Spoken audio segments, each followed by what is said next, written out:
Welcome to my Channel Deep Sleep Mission-DSM. As we begin, I would be delighted if you could share your location in the comments below. It's truly inspiring to witness how far this content travels and to connect with viewers from across the world. The radio in my Honda Civic died exactly 45 miles outside Nashville. Not the battery, not the signal. The sound itself seemed to rot away, country music twisting into something that made my teeth ache. Static first, then voices stretching like taffy, then screaming. Pure, crystalline screaming that harmonized in ways human throats shouldn't manage. I'm recording this at a rest stop near Cookeville because I need someone to know what happened. If you're listening to this late at night, maybe trying to fall asleep, good. You should know that some roads change after midnight.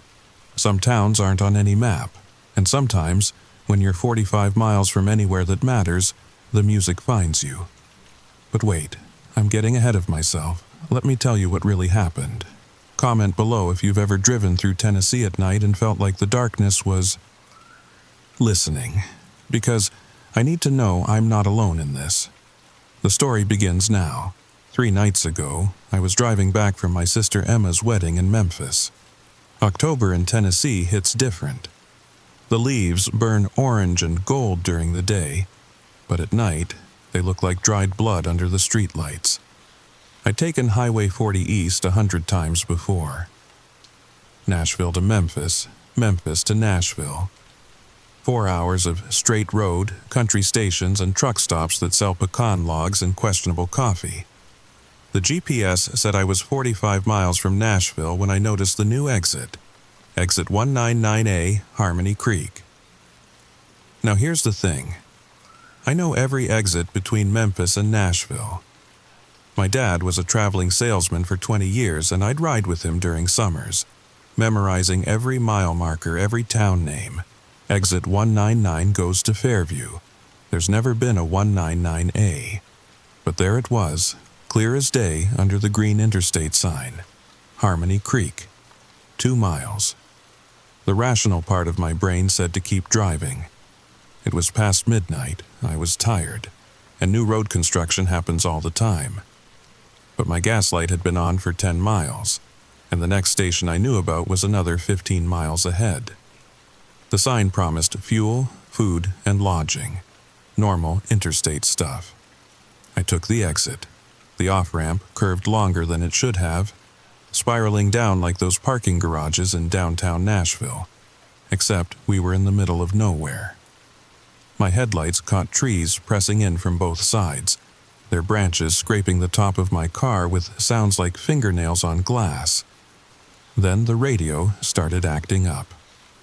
Blake Shelton's voice stretched and warped. She's got that honky-tonk. The words elongated, deepened, became something guttural. I hit the scan button. Every station was playing the same song, but each one was at a different stage of decay. Country music decomposing in real time. The town appeared suddenly, like someone had dropped it from the sky. 1 second, forest. The next, a main street lined with buildings that looked lifted from a 1950s postcard. Perfect painted storefronts, pristine sidewalks, American flags hanging limp despite the wind I could hear howling outside. The gas station was right there. Harmony, Creek Fuel, and folk music, painted in cheerful red letters. The lights were on, the price sign showed gas at $1.97 a gallon, which should have been my second warning. The first warning was the music coming from inside the station. A mandolin and fiddle playing something that sounded almost like Rocky Top, but the rhythm was wrong. It made my molars ache. I needed gas. That's what I told myself as I pulled up to pump 3. The pump was modern enough. Credit card reader, LED display. But when I inserted my card, the screen showed a message I'd never seen before. Admission accepted. Please enjoy your stay. Gas flowed normally. The numbers ticked up normally. But I could feel eyes on me. Not threatening exactly. More like curious. Like when you bring a new dog to the park and all the other dogs stop playing to sniff around. That's when I heard the footsteps. "You're not from around here." The man stood exactly where he hadn't been a second before. Tall, wearing overalls and a John Deere cap that shadowed his face. His smile was too wide, showing too many teeth, but his voice was warm like honey butter on cornbread. "Just passing through," I managed, watching the gallons tick by. 8.3, 8.4. Why was it pumping so slowly? "Nobody passes through Harmony Creek." He laughed, and it sounded like a steel guitar being tuned. "They either stay or they..." He paused, tilting his head. "Well, they stay one way or another. I'm expected in Nashville." My voice came out steadier than I felt. "People are waiting. Nashville." He said it like he was tasting something sour. "That's where they killed real country music, you know. Turned it into something plastic. Something without soul. 10.2 gallons. 10.3. But here in Harmony Creek," he continued, moving closer, "we keep the old ways. The true music. The kind that gets into your bones and never leaves." That's when I noticed his fingers. They were too long, with too many joints, like they'd been broken and reset to play impossible chords. "Would you like to hear some?" He gestured toward the station. "Martha's inside. She's been singing since 1953. Same song, getting better every year." "No, thank you." 12.1 gallons, almost full. The pump clicked off. I practically ripped the nozzle out, not caring about the drops of gas that splattered on my shoes. "You'll hear it anyway," the man said as I scrambled for my car door. "Sound travels different in Harmony Creek. It finds you." I drove away without looking back, but in my rearview mirror, I saw him standing at the pump, waving with those wrong fingers. And behind him, in the station window, I saw a woman's silhouette, mouth open impossibly wide, and even through my closed windows I could hear her singing. It wasn't English. It wasn't any language I knew. But somehow it was still country music. The same 3 chords, the same rhythm, but twisted into something that human throats shouldn't produce. The road out of Harmony Creek wasn't the same as the road in. I should have mentioned the museum earlier. It's important now that I think about it. The way the music started changing me before I even knew what was happening. Between the gas station and the main drag, there was this building I didn't see on the way in.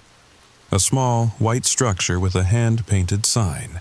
Harmony Creek Museum of True Country Music, established. 1953, all welcome. I shouldn't have stopped. I know that now. But there was something about the warm light spilling from its windows, something that called to the part of me that grew up listening to Hank Williams Sr. and Patsy Cline on my grandmother's radio. The part that always felt like modern country was missing something essential. I parked in front and pushed through the door. A bell chimed, but it wasn't quite right. The tone hung in the air too long, creating harmonies with itself. Inside, the walls were covered with photographs. Black and white pictures of musicians I didn't recognize, all holding instruments and smiling. But their eyes looked tired, like they'd been performing for decades without rest. "Welcome, welcome," said a voice from behind the counter. An elderly woman with silver hair and perfect finger waves, wearing a dress that could have been from the 1940s. Her name tag read Dolores, curator since 1953. The same year Martha had been singing. "Are you a fan of real country music?" she asked, her voice sweet as molasses. "Not that Nashville nonsense, but the genuine article?" I nodded, moving closer to the photographs. In one, a young woman with auburn hair held a Taylor guitar, the same woman who would later block my escape from town. In another, a tall man in overalls played a fiddle with fingers that seemed to have too many joints. "This is our Hall of Fame," Dolores explained, following my gaze.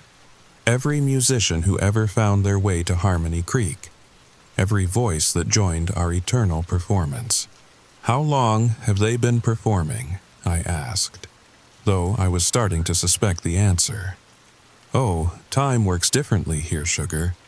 When you find your true voice, your perfect song, why would you ever want to stop singing it?" She gestured to a display case filled with instruments. Each one of these belonged to a musician who understood what country music really is. Not 3 minutes of radio-friendly lyrics, but something that goes on forever, getting richer and more complex with each passing year. The instruments looked normal enough at first glance.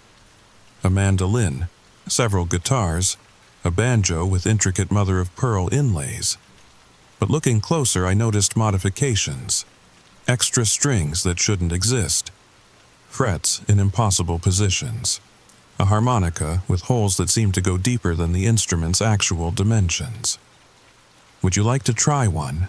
Dolores asked, her eyes bright with anticipation. "I don't really play." "Oh, everyone plays here. The music teaches you. Watch." She picked up a small acoustic guitar from the case. The moment her fingers touched the strings, sound poured out. Not just notes, but something more.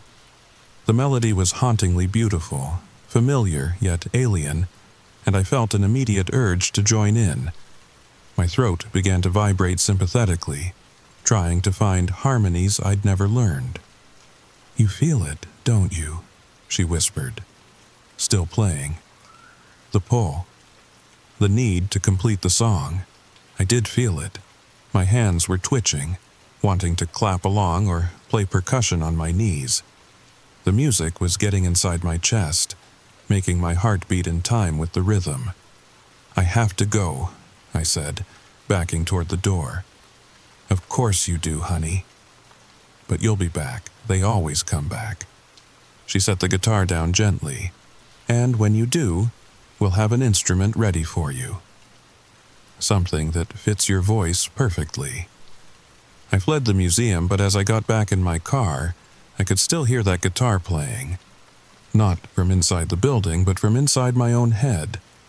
The melody was stuck there, looping endlessly, and with each repetition, I found myself humming along a little more confidently. That should have been my first clue that escape might not be as simple as just driving away. The street stretched longer than it had before. New buildings appeared. The picking parlor, the broken string saloon, Melody's meat market. All lit up, all open, even though it was past 1 in the morning. And in every window, faces watching me drive past. Some were normal enough. Others had been listening to the music too long. There was a woman in a 50s dress whose neck stretched like a swan's when she sang. A child with a banjo whose fingers moved in patterns that hurt to follow. An old man with a harmonica fused to his face, his cheeks bellowing in and out like a broken accordion. My speedometer said I was doing 40, but the buildings crawled by like I was barely moving. The radio kept scanning on its own, picking up fragments of sound. Steel guitars that screamed like cats, drums that sounded like breaking bones, and always, that singing that wasn't quite human anymore. Then I saw the roadblock. 3 pickup trucks arranged in a V formation. Men and women standing around them, all holding instruments. They were having what looked like an impromptu concert, right there in the middle of the street. I stopped, had to. A woman approached my window. She looked normal, pretty even, with auburn hair and a Taylor guitar slung over her shoulder. Her smile was small, sad. "You need to hear the song," she said softly. "Everyone who comes to Harmony Creek needs to hear the song." "Please," I said. "I just want to leave." That's what I said too, 60 years ago. She touched the window and I saw her fingernails had worn down to nothing from playing. I was driving to Nashville to make it big. But the music here, it's purer. It gets inside you and shows you what country music really is, what it was before Nashville packaged it, sanitized it, killed it. The crowd was moving closer, forming a circle around my car. "One song," she said. "That's all. Then you can go, if you still want to." I locked my doors. That's when they started playing. It began with a single fiddle, sweet and mournful. Then a banjo joined, picking a rhythm that was almost familiar. The guitar came next and the woman began to sing. The words were about lost love, broken dreams, dusty roads, classic country themes. But underneath the words was something else, a frequency that made my bones resonate, a harmony that shouldn't exist in three-dimensional space. I realized I was humming along. My fingers were tapping the steering wheel. My foot was keeping time. "That's it," the woman smiled. "Feel it. Let it in." The music was changing me. I could feel it in my throat, my fingers starting to itch for strings to play. My voice wanted to join theirs, to harmonize in those impossible ways. But then I remembered something. My phone. Emma had called me right before I left Memphis, and I'd set her ringtone to that stupid pop song she loved, "Shake It Off" by Taylor Swift. I grabbed my phone and hit her number on redial. The phone rang once, twice. The pop music exploded through my car speakers, somehow connected through Bluetooth I didn't remember turning on. Taylor Swift's processed, auto-tuned voice cut through the country music like a chainsaw through silk. The effect was immediate. The crowd recoiled, covering their ears. The woman with the guitar actually hissed, her face contorting. The circle broke. I slammed my foot on the gas. What I didn't tell you before is how they followed me. Not just the trucks, but the music itself, reaching through my radio, through my phone, through any device capable of producing sound. As I tore through the gap in their circle, my car's speakers began cycling through every radio station, every saved song, every notification sound. But each one was infected with their music. My GPS started giving directions in a voice that sang instead of spoke. My phone's ringtone twisted into banjo arpeggios. The Honda's engine screamed as I raced down what I thought was the main street, but the town kept changing around me. New buildings appeared between blinks, a music store called Strings Attached, a diner named The Blue Note, a hotel with a sign reading "Check in any time, check out never." In each window, more faces, more musicians, all playing, all singing, all staring at me with expressions of longing mixed with something hungrier. I caught glimpses of their stories in those brief moments as I sped past. A young man in a 1970s suit, his disco-era guitar somehow producing country sounds. A woman in a Victorian dress playing a violin like it was a fiddle. A child who couldn't have been more than 10, but his weathered hands moved across a dulcimer with centuries of experience. Every era of American music was represented, but all filtered through that strange Harmony Creek lens that transformed everything into their particular brand of country, if you could still call it country. It was becoming something more primal, more essential. The music behind the music, the rhythm underneath all rhythm. My speedometer needle was dancing wildly, showing impossible speeds one moment, then creeping along at walking pace the next. Time worked differently here, and so did physics. I could see the same buildings repeating in a loop, but each time with subtle differences. The picking parlor became the plucking parlor, then the pecking parlor. The changes were small but significant, like variations on a musical theme. Behind me, the chase was intensifying. I could hear their engines, but the sound was wrong. Less like internal combustion and more like massive instruments. The rumble of bass drums, the growl of distorted guitar amplifiers, the wheeze of enormous harmonicas. Through my mirrors, I watched their headlights pulse in rhythm, and I realized they weren't just following me.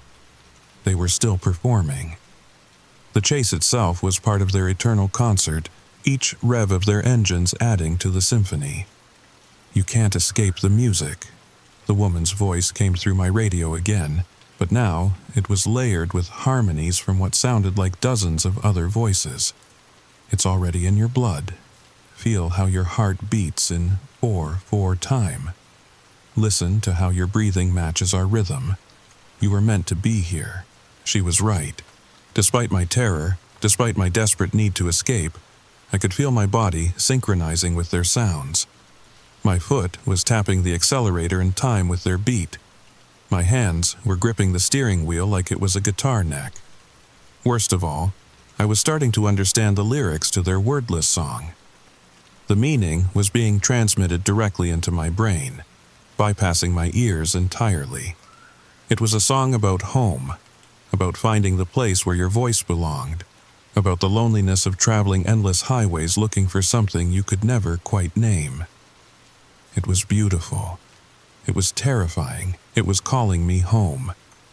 The Honda's engine screamed as I tore through the gap in their circle. In my mirrors, I could see them recovering, running for their trucks. The music was following me, getting louder, angrier. It wasn't mournful now, it was hunting. The street finally ended at a crossroads I didn't remember. 4 directions, no signs. The GPS was showing nothing but static. Behind me, headlights were approaching fast, and with them came the music. So loud now that my windows were vibrating. I chose left on instinct and floored it.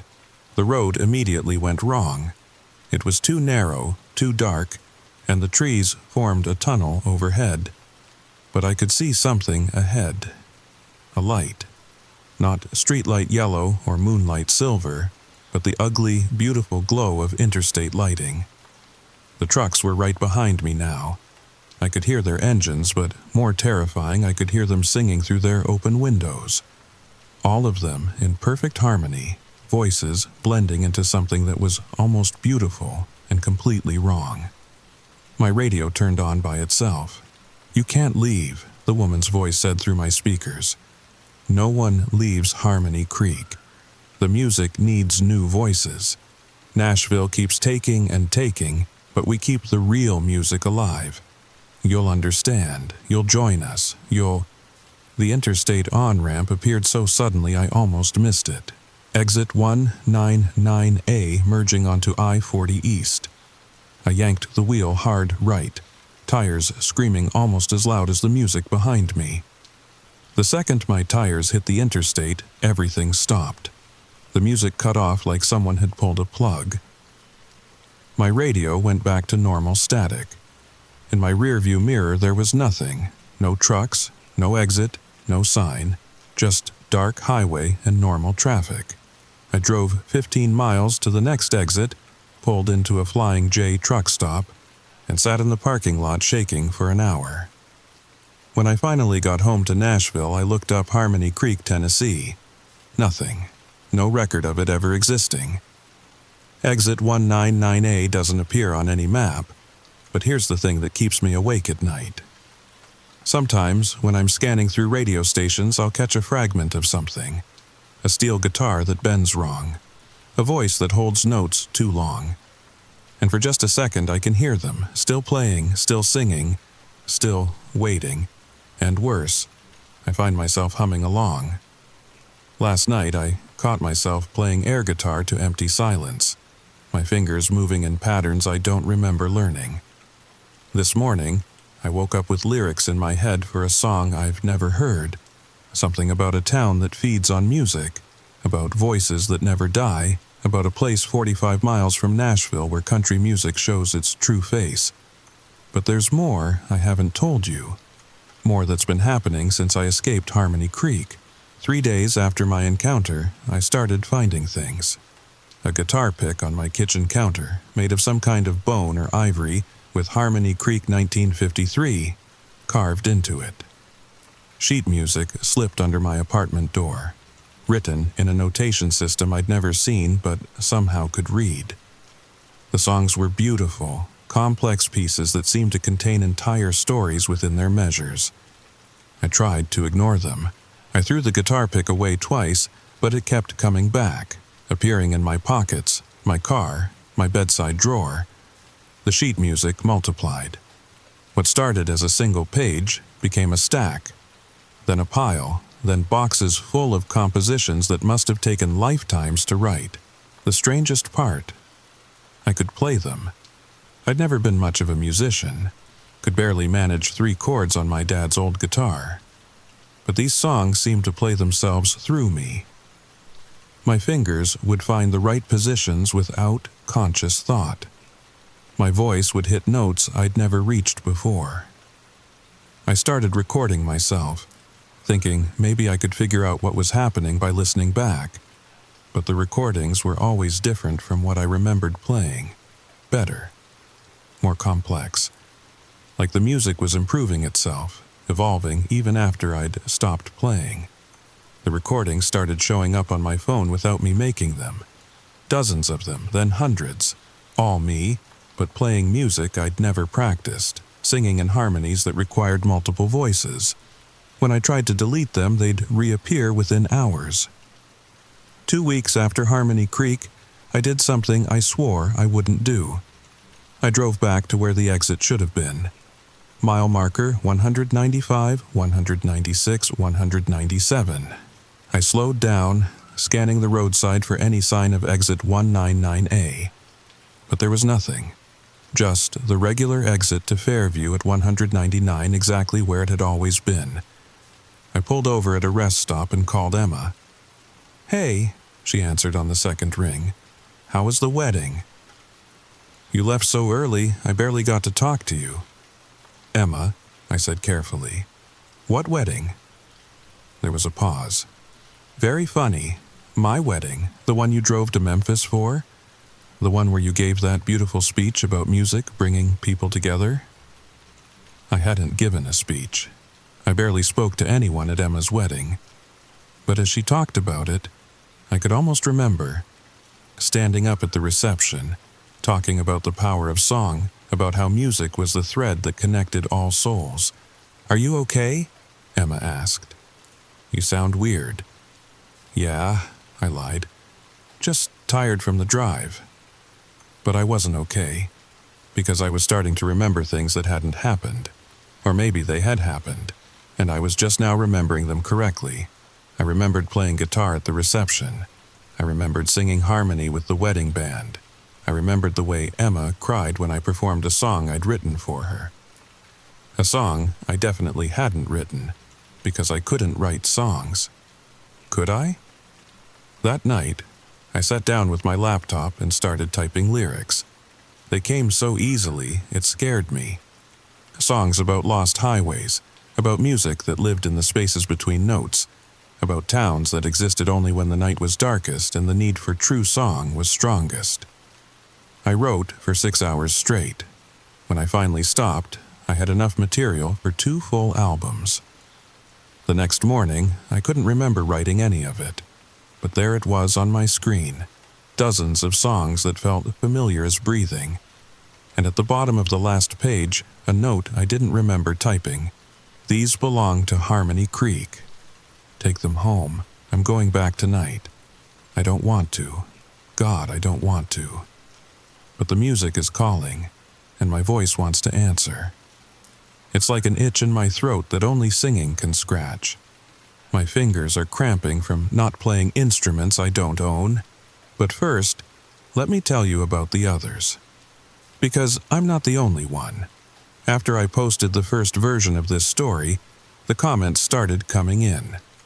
Not just the usual internet responses, but detailed accounts from people who'd experienced similar things. Exit numbers that shouldn't exist. Towns that appeared and disappeared. Music that changed people. There was Jennifer from Atlanta, who found a place called Melody Ridge off I-75. A truck stop where the jukebox played songs that rewrote themselves each time you heard them. She spent 3 days there before escaping, and now she hears those evolving songs in her dreams. Mark from Little Rock wrote about Rhythm Valley, a town that appeared during a thunderstorm.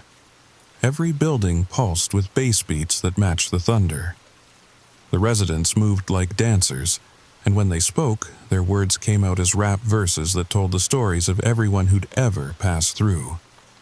Sarah from Birmingham described Gospel Junction, where every song was a hymn, but the harmonies were so complex they seemed to contain mathematical proofs for the existence of God.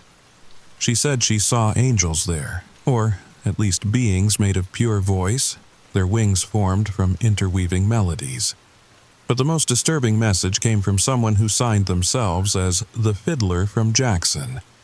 They claimed to have been traveling these musical towns for 40 years, collecting songs and musicians.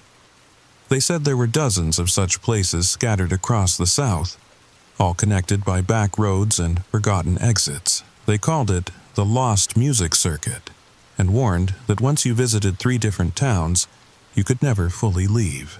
According to the Fiddler, I was already marked. Harmony Creek had claimed me, and fighting it would only make the calling stronger. The only way to find peace was to surrender, to let the music take me completely. I tried to dismiss it as internet nonsense, but then they sent me a recording. A fiddle tune that I'd never heard but somehow knew by heart. As I listened, I could see my fingers moving, playing along on invisible strings, and at the end of the recording a voice that might have been mine said, "Welcome to the family, son. We'll see you soon." That was yesterday. Today, I can barely function. The need to play, to sing, to complete whatever song was started in me that night in Harmony Creek. It's overwhelming. I've called in sick to work. I can't eat. I can't sleep without dreaming of fiddles and banjos and voices raised in impossible harmonies. I've been looking at maps all day, searching for exit 199A. Not official maps. Those still show nothing. But in old road atlases, in hand-drawn local guides, in margins of tourist brochures, I keep finding references to it, as if it exists in the spaces between official recognition. One antique map from 1953 shows Harmony Creek, population variable, with a note that says, best accessed during new moon phases or times of deep, personal need for musical expression. Another document, photocopied from what looks like a 1970s travel guide, describes it as a unique musical community where traditional country music is preserved and evolved by dedicated artists, visitors welcome, extended stays encouraged. The most recent reference I found was in a forum post from 2019, someone asking if anyone had heard of a place called Harmony Creek, where time moves to the rhythm of the music and every song tells the story of everyone who's ever been lost. The responses were revealing. Dozens of people claiming to have visited similar places, a bluegrass town in Kentucky where the sun rose and set to banjo rhythms, a jazz city in Louisiana that existed only on weekends, where every conversation was improvised music, a folk village in the Appalachians where the mountains themselves sang lullabies. All of them shared the same characteristics, impossible exits that appeared when needed most, music that evolved beyond human limitations, and residents who'd given up their old lives to become part of something larger. I think I understand now. These aren't traps or prisons. They're refuges, places for people who've been searching their whole lives for music that matches what they hear in their souls. Nashville, Austin, Memphis, those are where music goes to become commerce. But places like Harmony Creek are where music goes to become itself. The calling is getting stronger. As I write this, my hands are shaking with the need to play. My throat aches from holding back songs that want to be sung. The melodies in my head are becoming so complex that I can't think about anything else. I've packed my car, not with clothes or supplies, but with every recording device I own. If I'm going to surrender to this, I want to document it. I want to understand what happens when someone stops fighting the music and lets it take them completely. Maybe I'll find answers in Harmony Creek. Maybe I'll find peace. Maybe I'll find that the music was always waiting for me and everything else, my job, my apartment, my normal life, was just marking time until I was ready to come home. If you're reading this after I've gone, and you find yourself hearing impossible songs on your radio, feeling rhythms in your heartbeat that don't match your pulse, dreaming of places that shouldn't exist, don't fight it. The music knows what it's doing. It knows what you need. And if you ever find yourself 45 miles from Nashville or Atlanta or Little Rock or any city where music has been packaged and sold and stripped of its soul, Look for the exit that isn't on the map. Look for the town that sings to you. We'll be waiting. The music never ends. It just finds new voices. Wait, do you hear that? It sounds like a fiddle playing, but that's impossible. I'm in Nashville. I'm safe. The radio just turned on by itself. It's playing that song, the one from Harmony Creek, and I'm starting to sing along. End. If you made it this far, you need to tell me. Have you ever taken an exit that wasn't there the next day? Have you ever heard music that made your bones ache? Drop a comment below. Subscribe if you want to hear what happens when I go back to find Harmony Creek. Because I know now, I have to go back. The music won't let me go. And if you're driving through Tennessee late at night and your radio starts acting strange, just remember, some songs never end. They just find new voices. Story number 2. The key card wouldn't work. I stood there in the dimly lit hallway of the Stanley Hotel, 3rd floor, watching that little red light blink at me like it was mocking my exhaustion. Room 217. The brass numbers seemed to shimmer in the vintage lighting, and I could swear they were watching me struggle. "Come on," I muttered, flipping the card over. Maybe I had it backwards. The couple from Denver passing behind me gave me that sympathetic tourist smile. You know the one. We've all been there, fighting with hotel technology after a long drive through the Rockies. But here's the thing, and this is why I'm telling you this story. The door was already open. Just a crack. Just enough for me to see darkness inside. The key card in my hand was for room 219. I should have walked away right then. Should have gone back down to that beautiful lobby with its grandfather clock and asked for the right room. But if you've ever been to the Stanley Hotel in October, when the aspen trees are gold and the mountain air has that perfect chill, you know how it makes you feel brave. Or maybe just stupid. And now, the story begins. My name is Sarah Chen, and I'm a travel blogger from Portland. Not the successful kind with sponsorships and a camera crew. Just me, my laptop, and whatever cheap rooms I can find in interesting places. The Stanley Hotel wasn't cheap, but October 23rd was my birthday, and I'd always wanted to stay in the hotel that inspired The Shining. Not in room 217 specifically. That would have cost extra. But fate apparently had other plans. The door creaked as I pushed it open. "Hello?" My voice barely carried into the darkness. "Housekeeping?" Nothing. The room smelled like old roses and furniture polish. That distinct scent that only exists in hotels that have been around since 1909. I found the light switch by muscle memory. Every old hotel has them in the same spot. And the room bloomed into view. It was perfect. Absolutely perfect. Victorian furniture that looked like it had stories to tell. A 4-poster bed with curtains you could actually draw closed. Windows that faced the mountains, though right now they only showed the reflection of the room itself. And me, standing in the doorway like I was waiting for permission to enter my own room. Well, not my room. But nobody else seemed to be here. I checked my phone. 3:47 p.m.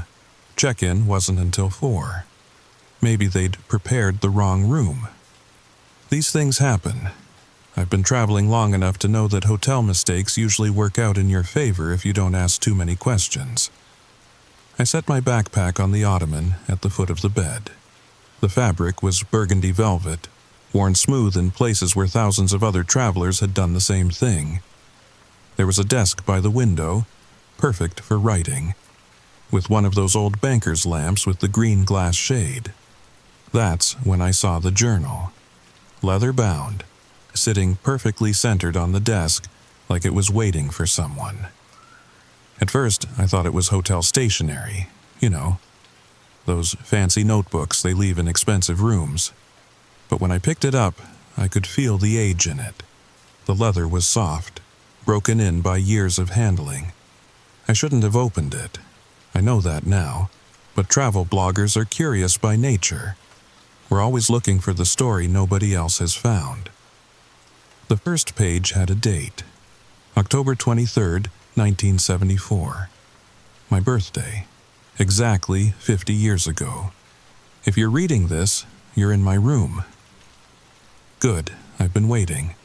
I dropped the journal. It hit the desk with a thud that seemed too loud for such a small book. My rational brain kicked in immediately. This was obviously a Halloween thing. October at the Stanley Hotel? They probably did stuff like this all the time. Interactive horror experiences for the guests. But the next line, I had to lean down to read it without picking the book back up. The next line said, "Sarah, I know you don't believe me yet, but check your key card." My blood went cold. Actually cold, like someone had injected ice water into my veins. The key card in my pocket, the one that said 219. I pulled it out with shaking fingers and looked at it again under the banker's lamp. Room 217. It had always said room 217. I should have left. Every instinct I'd developed from years of solo travel was screaming at me to grab my backpack and get out. But here's what they don't tell you about fear. Sometimes it makes you curious. Sometimes it makes you stupid. And sometimes, when you're alone in a historic hotel room with a mysterious journal that knows your name, it makes you sit down at the desk and keep reading. The journal entries were dated sporadically. Some from the 70s, others from the 80s, 90s, the most recent from just last year. Different handwriting, different people. All of them had found themselves in room 217 when they'd booked other rooms. October 23rd, 1982. My name is Michael Torres from Albuquerque. I was supposed to be in 314. The door was open. The journal was here.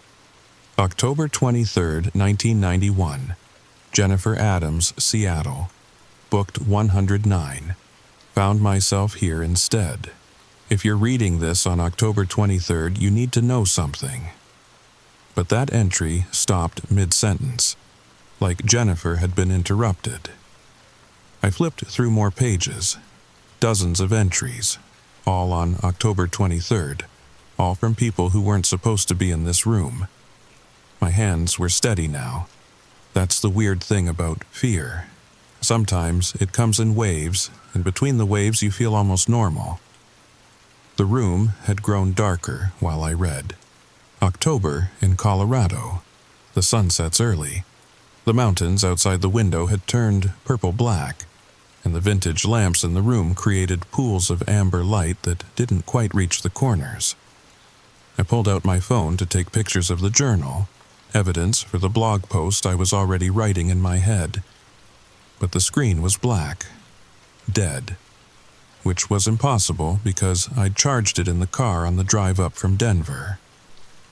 The room's landline phone sat on the nightstand, one of those heavy black things that could probably survive a nuclear war.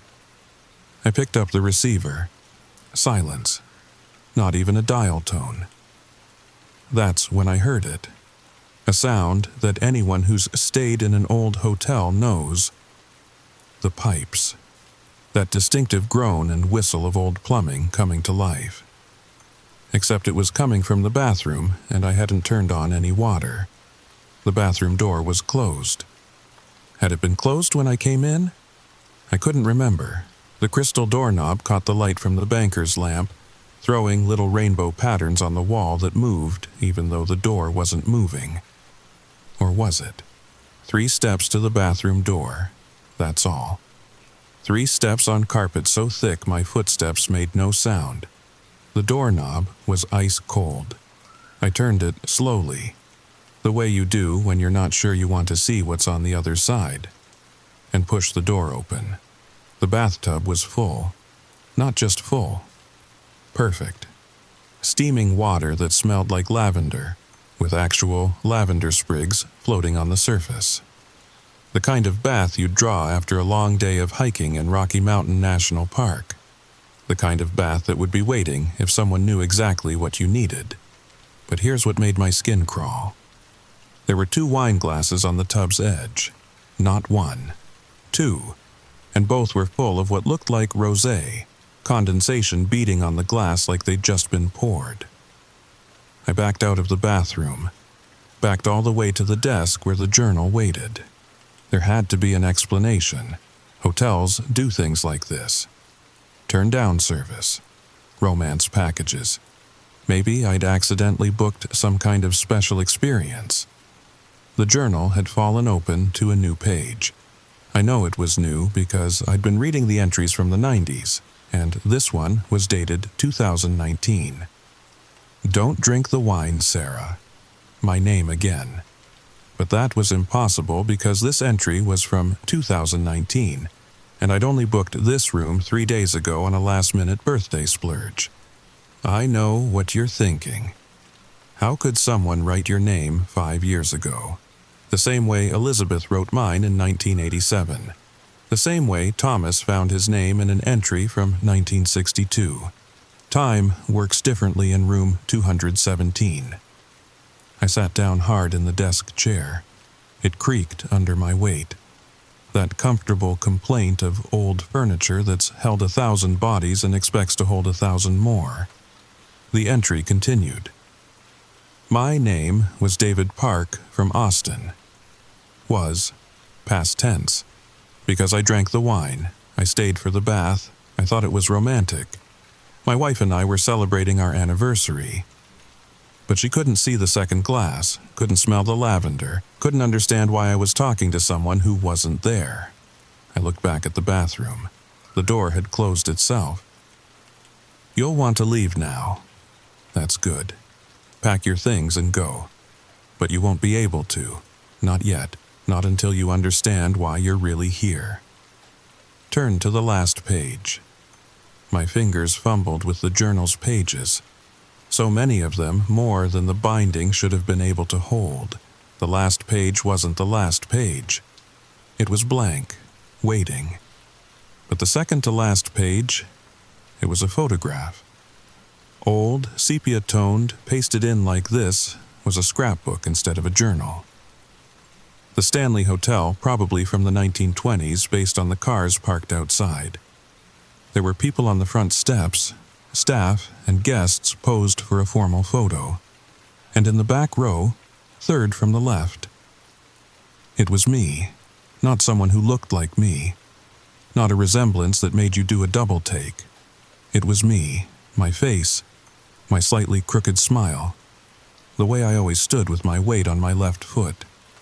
Even the small scar above my right eyebrow from when I fell off my bike in 3rd grade.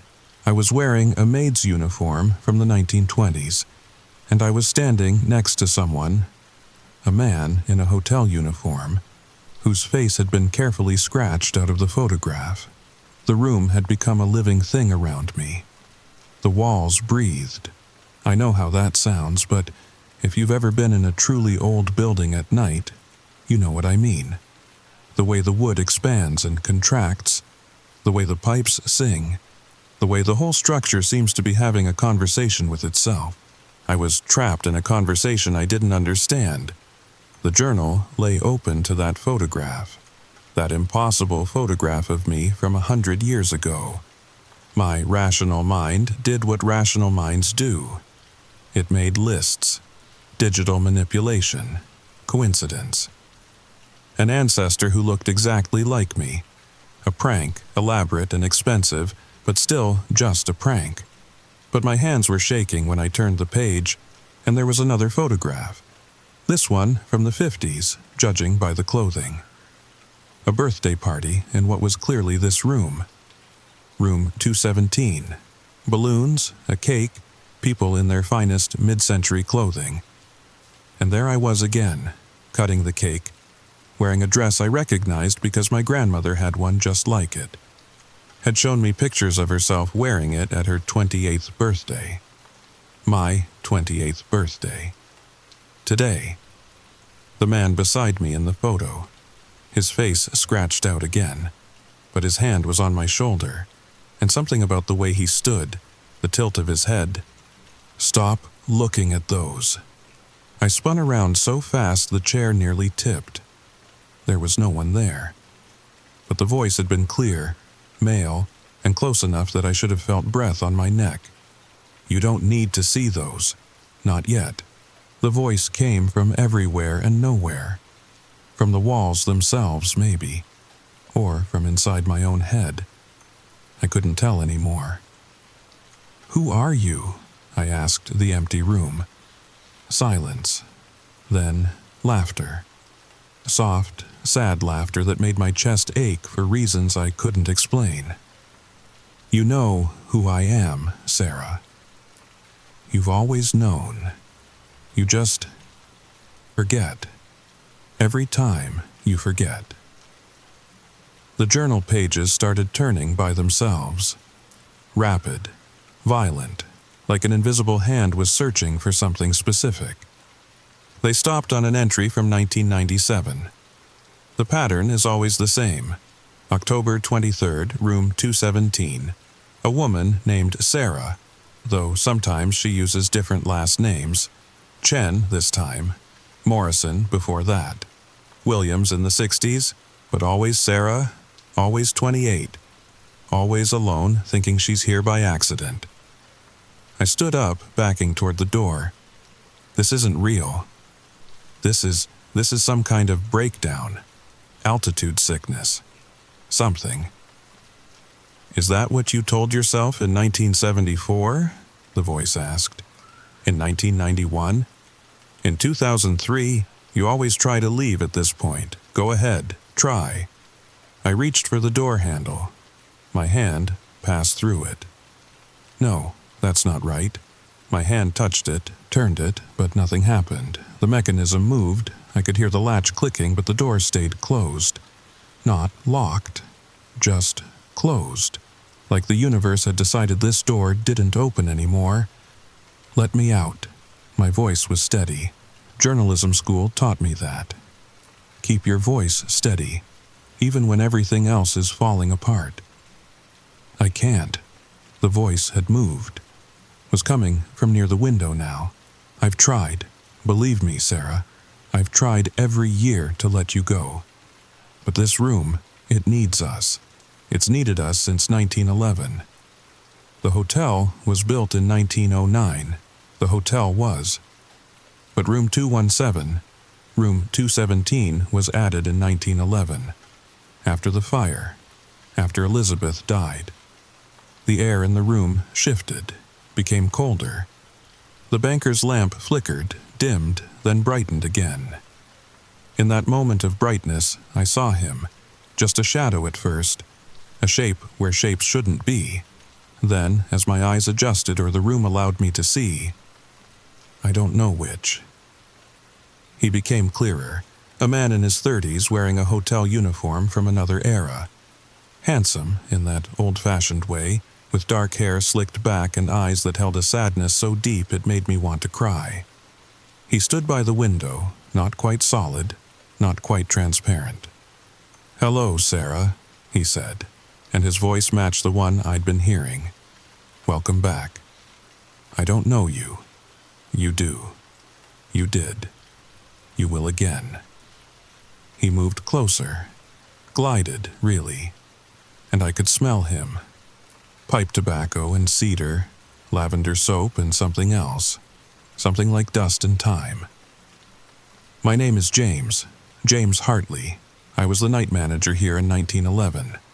You're dead, yes." He said it simply, like commenting on the weather. "So are you." The words hit me like a physical blow. I actually staggered, catching myself on the edge of the desk. No, I'm not. I drove here from Denver. I checked in. I have a blog to update. I have a life in Portland, a cat named Schrodinger, parents in San Francisco who think you're in Seattle for a tech conference. He knew. Somehow he knew everything. Those are the memories you created. The ones you need to make this work. I was crying now. I don't remember starting, but tears were streaming down my face. Make what work? The loop. He gestured to the journal. Every October 23rd, you come back. different life, different story, but always you, always here, always finding your way to room 217 where I'm waiting. Why? He was close enough to touch now, though I didn't dare try. Because you promised. In 1911, when the fire took you, when it took us both, you promised we'd find a way to be together. The room spun. No, not spun. Shifted. Like a film running backwards and forwards at the same time. I saw flashes, memories that weren't mine but were a fire, smoke filling hallways, a young woman in a maid's uniform, me, running toward room 217 instead of away from it, running toward someone trapped inside. James, his hands against the door that wouldn't open, wouldn't break, wouldn't burn, but wouldn't let him out either. Our hands touching through the wood just before the smoke took me. Our promise to find each other again. The room's curse, or blessing, or punishment. I still don't know which. Bringing us back every year on the anniversary. Him trapped in 217, me living borrowed lives until I found my way back. But I don't remember, I whispered. You never do. Not at first. He smiled, and it was the saddest thing I'd ever seen. But you will. You always do. Right before midnight. And then you forget again. The grandfather clock in the lobby chimed 10 p.m. I could hear it even 3 floors up, even through walls that shouldn't let sound travel that far. 2 hours until midnight. 2 hours until I remembered everything. And then forgot again. There has to be a way to break this, I said. I was pacing now, my footsteps silent on that thick carpet. Every curse has a way out. Every loop has an exit. James sat in the chair by the window, or gave the impression of sitting. It was hard to tell with someone who wasn't entirely there. We've tried everything. In 1959, you tried to burn the room again. The hotel evacuated, but 217 didn't even get warm. In 1976, you brought a priest. He left screaming. In 1988, you didn't come at all. You fought it, stayed away, but the room just waited, and brought you back the next year, confused and lost, with no memory of the year you'd skipped. The journal was still on the desk, its pages rustling in a breeze that didn't exist. I walked over to it, drawn like a moth to flame. The last empty page waited, and beside it, a fountain pen I hadn't noticed before. Every year you write an entry, James said. A warning for the next time. But the room, it changes them, makes them part of the story instead of a way out. I picked up the pen. It was heavy, silver, with initials engraved on the side. S.H. Sarah Hartley. Had that been my name back in 1911? What if I don't write anything? You always write something, even when you say you won't. His voice was closer now, right behind me. It's part of the pattern. I could feel him there. Not body heat, because he had none, but presence. The weight of someone standing close enough to touch, to whisper secrets, to share breath if he'd had any to share. Tell me about us, I said. The real us. From before. For a moment I thought he wouldn't answer. Then I felt something.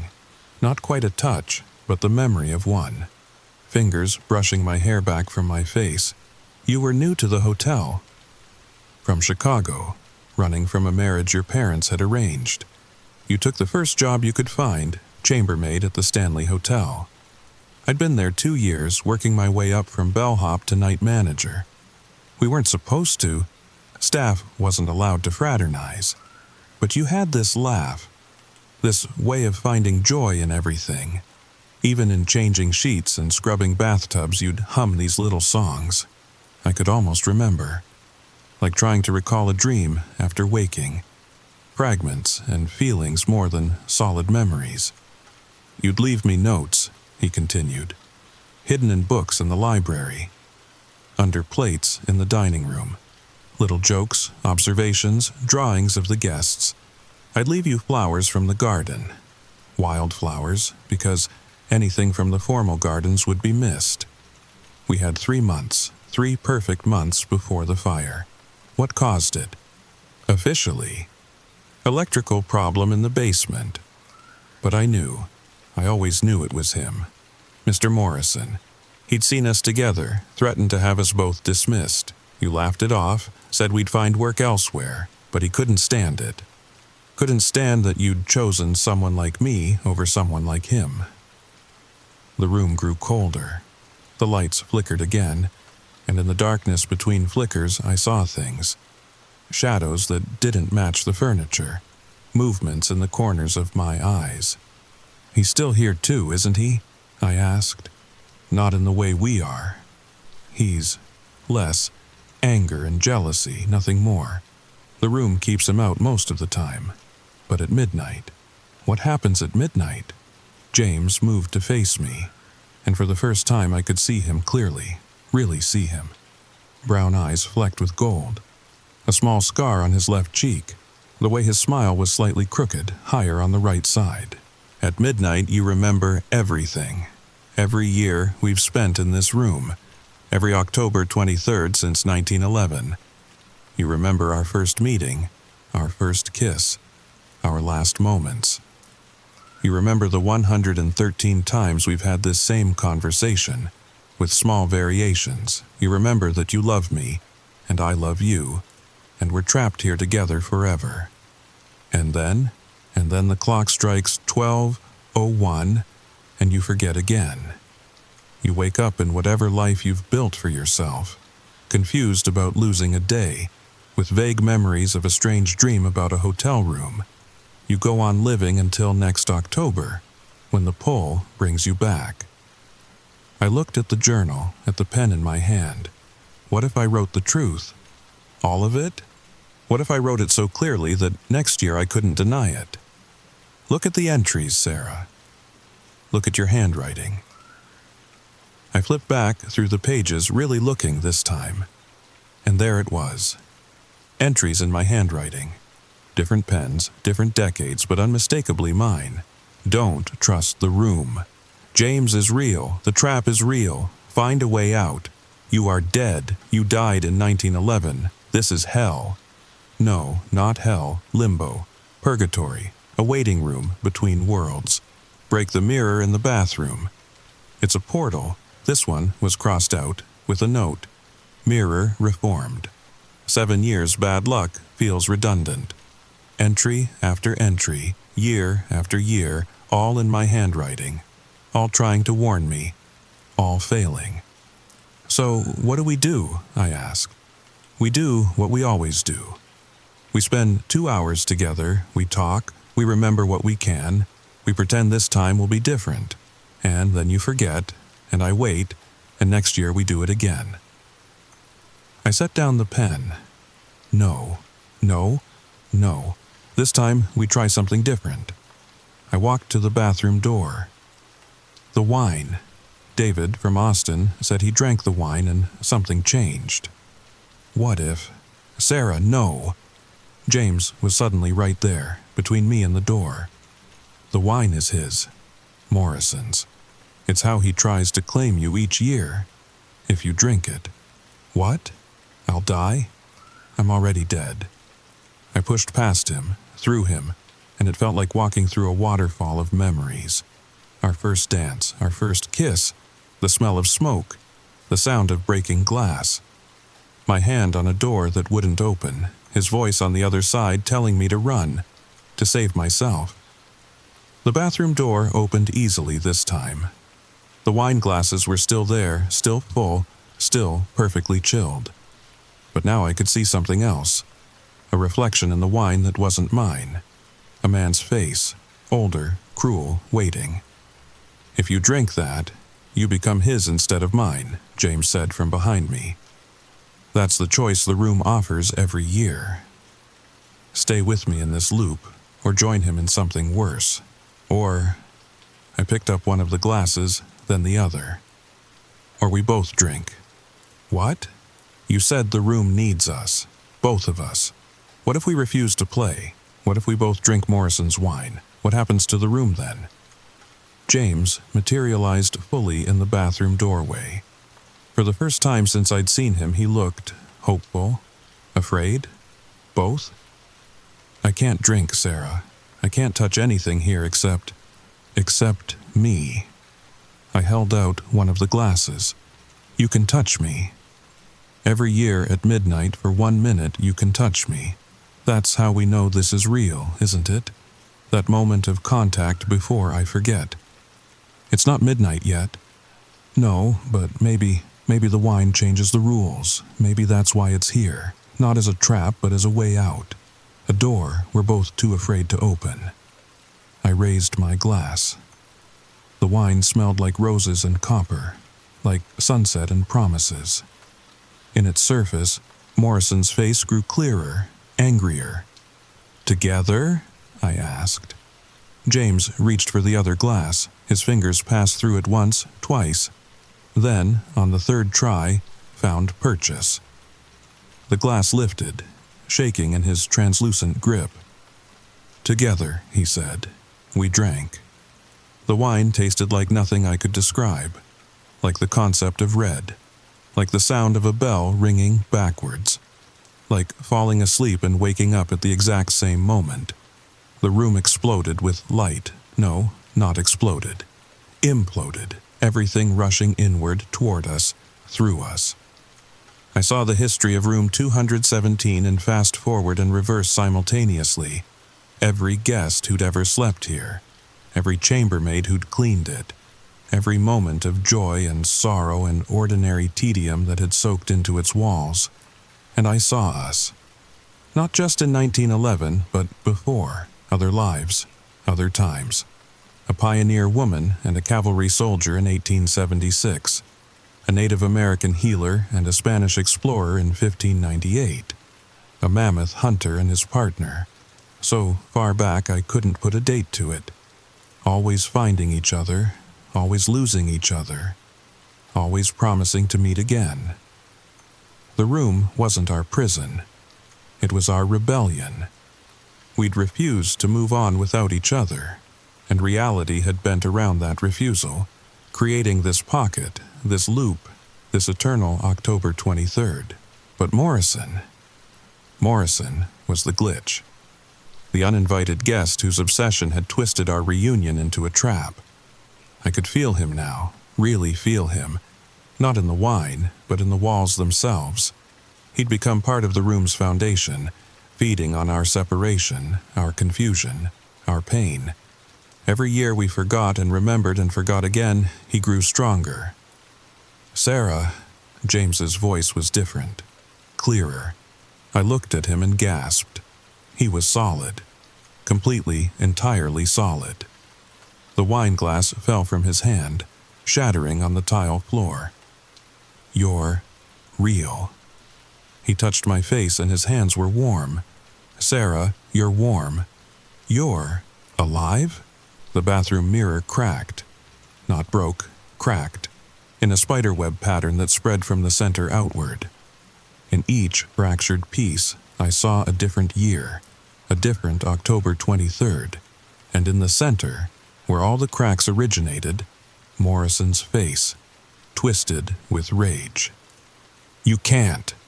The room is mine. You are mine. His voice came from everywhere, from the walls, the floor, the air itself.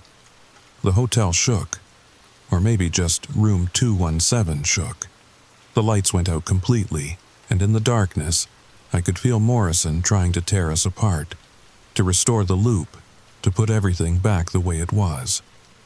But James's hand found mine in the dark, solid and warm and real. Run, he said. We ran. The door that wouldn't open before flew off its hinges as we approached. The hallway beyond was wrong. Not the Stanley Hotel's hallway, but all hallways, every hallway that had ever existed in this spot. Colonial, Victorian, modern, future versions I couldn't understand. Room 217 was unraveling and taking Morrison with it. We ran down stairs that shifted under our feet, through lobbies that changed architecture with each blink. Other guests screamed and pointed. We must have looked like madness itself. Two people flickering between solid and transparent, between past and present. The front door of the Stanley Hotel loomed before us. Beyond it, I could see nothing. Not darkness, not light. Just nothing. The space between stories, the pause between heartbeats. Together, James asked, squeezing my hand. Together. We jumped. I woke up in my car. The sun was setting behind the Rockies, painting the sky purple and gold. My phone said October 24th, 6:47 p.m.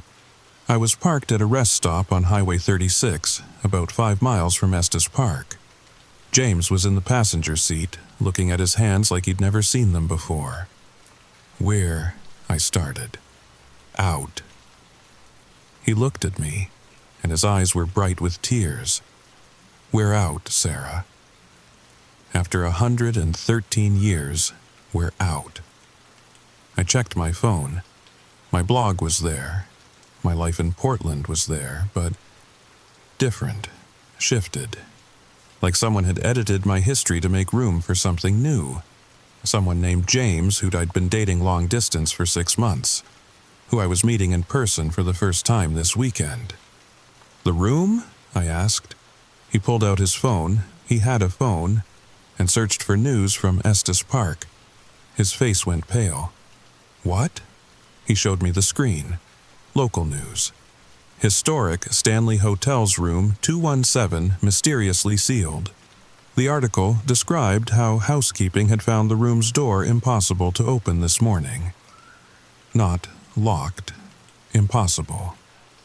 When maintenance finally broke through with power tools, they found the room aged by decades overnight. Furniture rotted, walls crumbling, and in the center of the floor, a wine stain that looked like a screaming face. The room was being permanently closed, sealed off. The hotel management claimed renovation needs, but the construction workers were refusing to enter. "Morrison?" I asked. "Trapped, I think. Without us, the room is just a room, and he's just a bad memory." We sat in silence for a moment, watching the sunset. Then James laughed, really laughed, for the first time in over a century. "We could go anywhere," he said. "Do anything. We're free." "Yeah," I said, starting the car. "But first, dinner?" "I'm starving, and I bet you haven't had a real meal since 1911. Actually," he grinned, and it was beautiful. "I could really go for a burger. Is that still a thing?" "Oh, honey," I said, pulling onto the highway. "Wait until you try Five Guys." As we drove away from Estes Park, I looked in the rearview mirror one last time. The Stanley Hotel sat on its hill, majestic as always. But room 217's window was dark, darker than dark, like a tooth missing from a smile. My phone buzzed. A comment on my blog, on a post I didn't remember writing. The post was titled, "Why You Should Never Stay in Room 217, and it had been published at 12:01 a.m. that morning. The comment was from username Morrison1911. "You can't run forever. Every room has a door. Every door has a key. And I have all the time in the world." James saw it too. He took my phone and deleted the comment, then blocked the user. "He's trapped," he said firmly.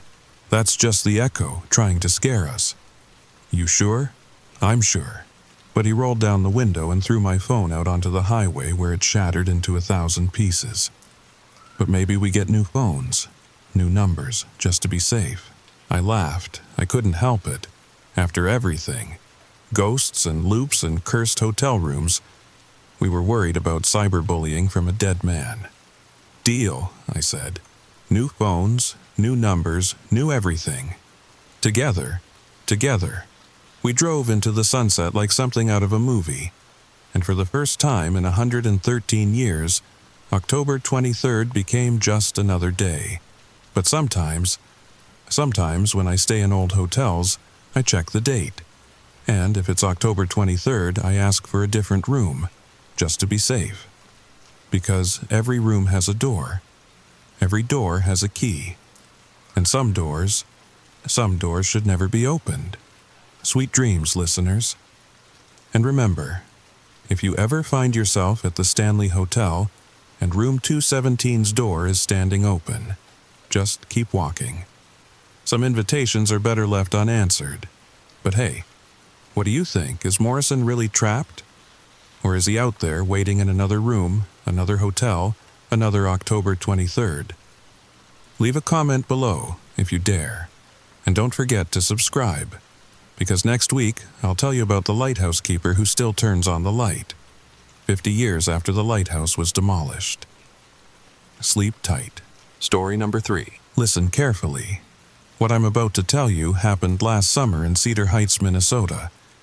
A perfectly normal suburb where the worst thing that ever happened was Mrs. Henderson's cat getting stuck in a tree. But that was before the ice cream truck started coming on Sundays. You need to understand something first. Ice cream trucks don't run on Sundays in Cedar Heights. Never have. It's one of those unwritten rules, like how nobody mows their lawn before 9 a.m. So, when that tinny music started drifting through my window at 3:47 on a Sunday afternoon, I knew something was wrong. The tune was Yankee Doodle, but not quite. You know when you're humming a song and you can't remember exactly how it goes? It was like that. Every seventh note was bent, warped, like someone had taken the original melody and twisted it just enough to make your teeth ache. The story begins now. I was sitting on my porch that afternoon, drinking sweet tea and watching the Johnsons' kids play basketball across the street. Cedar Heights in July. It's the kind of heat that makes the air shimmer above the asphalt. The kind that makes you grateful for every breath of air conditioning. That's when I heard it. The music started soft. So soft I thought maybe someone had left their phone playing in a car somewhere. But it grew louder, closer. And that's when I noticed the Johnson kids had stopped playing. They stood there, basketball forgotten, heads tilted like they were trying to figure out what was wrong with the sound. "Mom," little Timmy Johnson called out, "the ice cream truck sounds sick." Sick. That's exactly what it sounded like. The truck rolled into view at the end of Maple Street. It was white, too white. You know how fresh snow almost hurts to look at in direct sunlight? Like that. No rust, no dents, no company name on the side. Just solid white with those speaker horns on top, cranking out that wrong version of Yankee Doodle. I stood up, set my tea down. Something in my stomach was doing little flips. The truck moved slowly. Really slowly. Maybe 5 miles per hour. The driver, I couldn't see the driver. The windshield was tinted so dark it looked like a portal to nowhere, but I could see the menu on the side. Pictures of ice cream that looked old, not vintage. Old, like someone had taken photos from the 70s and never updated them. The colors were all wrong, too saturated. The strawberry ice cream was too red.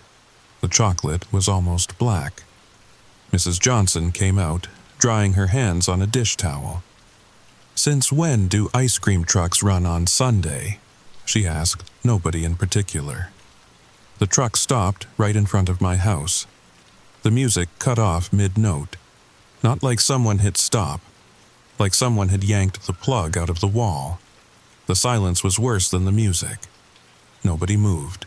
Not me, not the Johnsons, not even Mr. Peterson walking his beagle. We all just watched. The serving window on the side of the truck slid open. Smooth. Silent. Inside was dark, not shadow dark. Dark, like looking into a cave that goes down forever. Then a hand appeared, pale. Too many knuckles. Wait, number. That was just the angle. Had to be the angle. The hand rang a small silver bell. 3 times, ding, ding, ding. Each ring seemed to hang in the air longer than it should, like the sound was thick, syrupy. "Ice cream," a voice said from inside the truck. Male, female, both, neither. It was like 2 people speaking in perfect unison, but their voices didn't quite match up. "Sunday special, half price for first-time customers." Timmy Johnson took a step toward the truck. "Timmy, no," his mother said, but her voice was dreamy, distant. "I want ice cream," Timmy said. His voice was dreamy too. I wanted to tell him to stop, wanted to grab him, but my legs felt like they were full of warm honey. All I could do was watch as that 7-year-old kid walked across my lawn toward that too white truck. The hand from the window extended.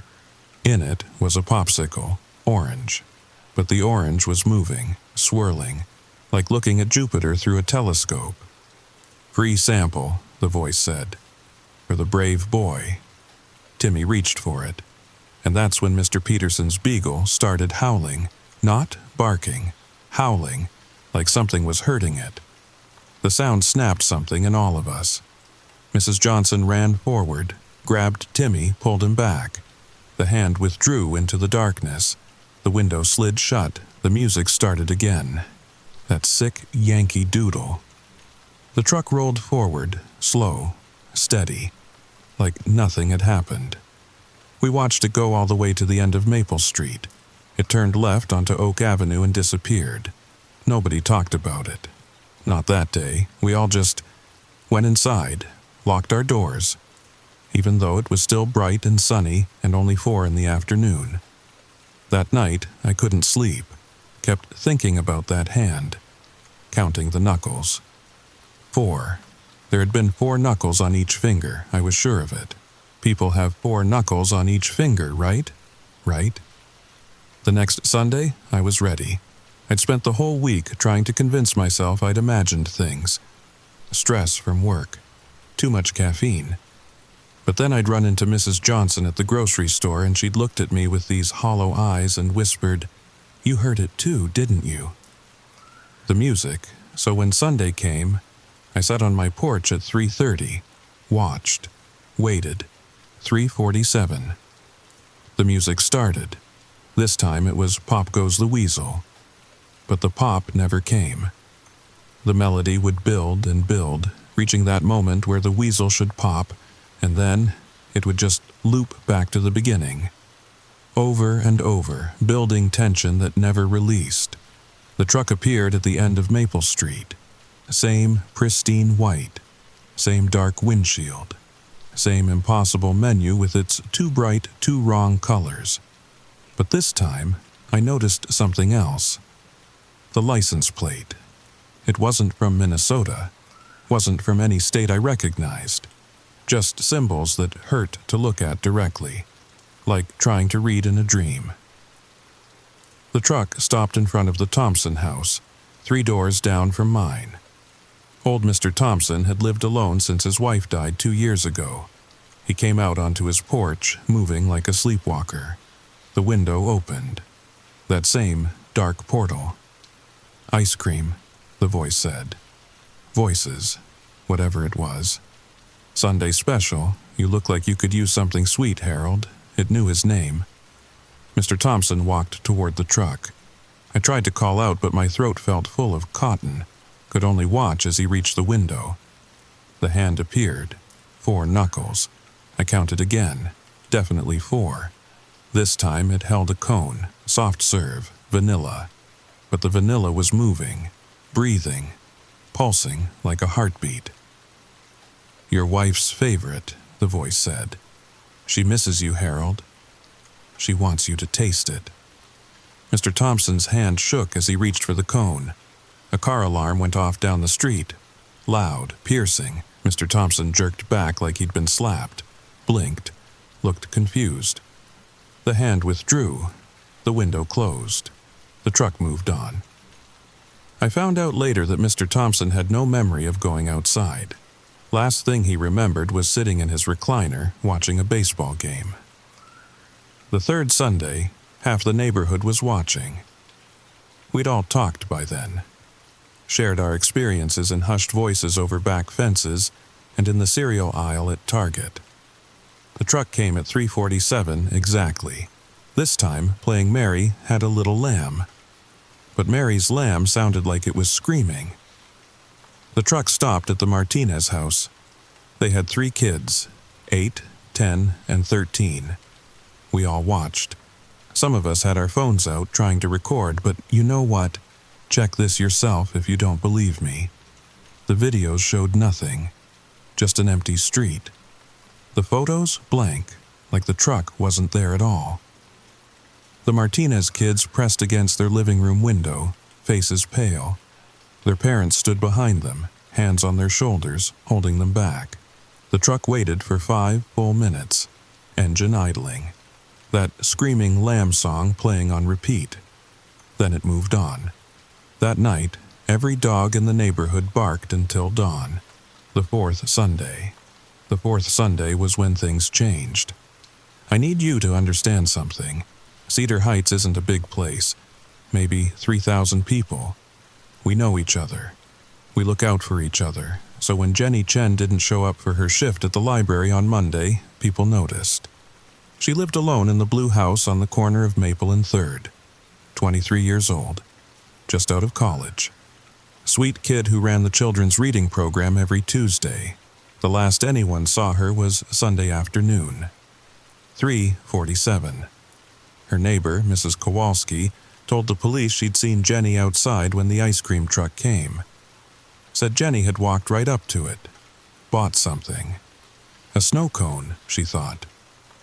But when the police checked the security footage from the ATM across the street, it just showed Jenny standing in her yard alone.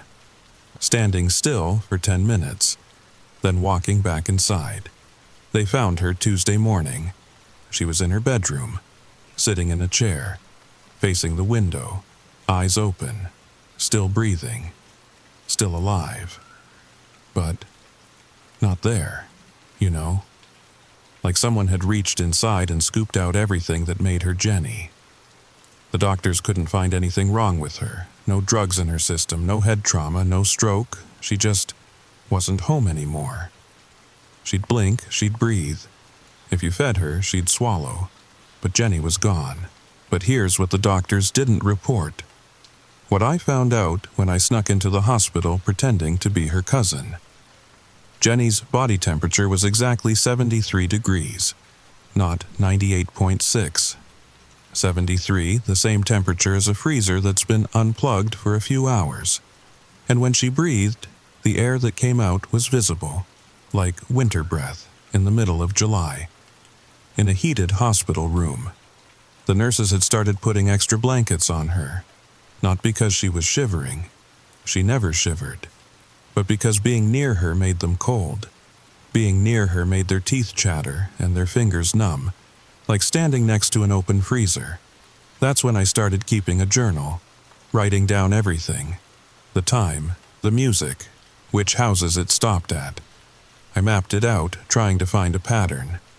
There was one. The truck only stopped at houses where someone was alone, physically or emotionally. Mr. Thompson, widowed and lonely. The Martinez house that Sunday? Turns out the parents had been fighting, talking about divorce. The kids knew. Kids always know. And Jenny, her boyfriend, had broken up with her the week before. She'd been crying at the library, Mrs. Patterson told me, trying to hide it, but her eyes were all puffy. The truck, it knew. Somehow it knew who was vulnerable, who was hurting. Who might reach for something sweet to make the pain go away. But there was something else, something I didn't figure out until much later. The truck wasn't just hunting randomly. It was learning. Each Sunday, it gathered information. Listened to our conversations, watched our behaviors. The first few visits were reconnaissance, testing our defenses, finding our weak spots. I started noticing things, little things. When Mrs. Peterson talked to her roses every morning at 8:15, her voice carried further than it should. When the Hendersons argued about money on Tuesday evenings, their words seemed to echo off the wrong surfaces. And sometimes, late at night, I'd hear my own voice outside my window, saying things I'd never said, in conversations I'd never had. The truck was collecting us, our voices, our sorrows, our secrets, building a catalog of human weakness. The 5th Sunday, I made a decision. If the truck stopped at my house, I'd go out. I'd buy something. I'd figure out what was happening. You're probably thinking I was crazy. Maybe I was. But someone had to do something. The police thought we were all having some kind of mass hysteria. The news wouldn't cover it. Local residents claim mysterious ice cream truck causes illness. Sounds pretty ridiculous, doesn't it? So I waited. 3:47 came. The music started. Ring Around the Rosie this time. But the last line, we all fall down. It sounded like a threat, a promise. The truck turned onto Maple Street, rolled past the Johnsons, past the Thompsons, past the Martinez house. It stopped in front of mine. My heart was doing things hearts shouldn't do. Skipping, racing, stopping, all at once. But I stood up, walked down my porch steps. The summer heat felt cold somehow, like walking through invisible snow. The window opened. The darkness inside seemed to reach out toward me. Robert, the voice said.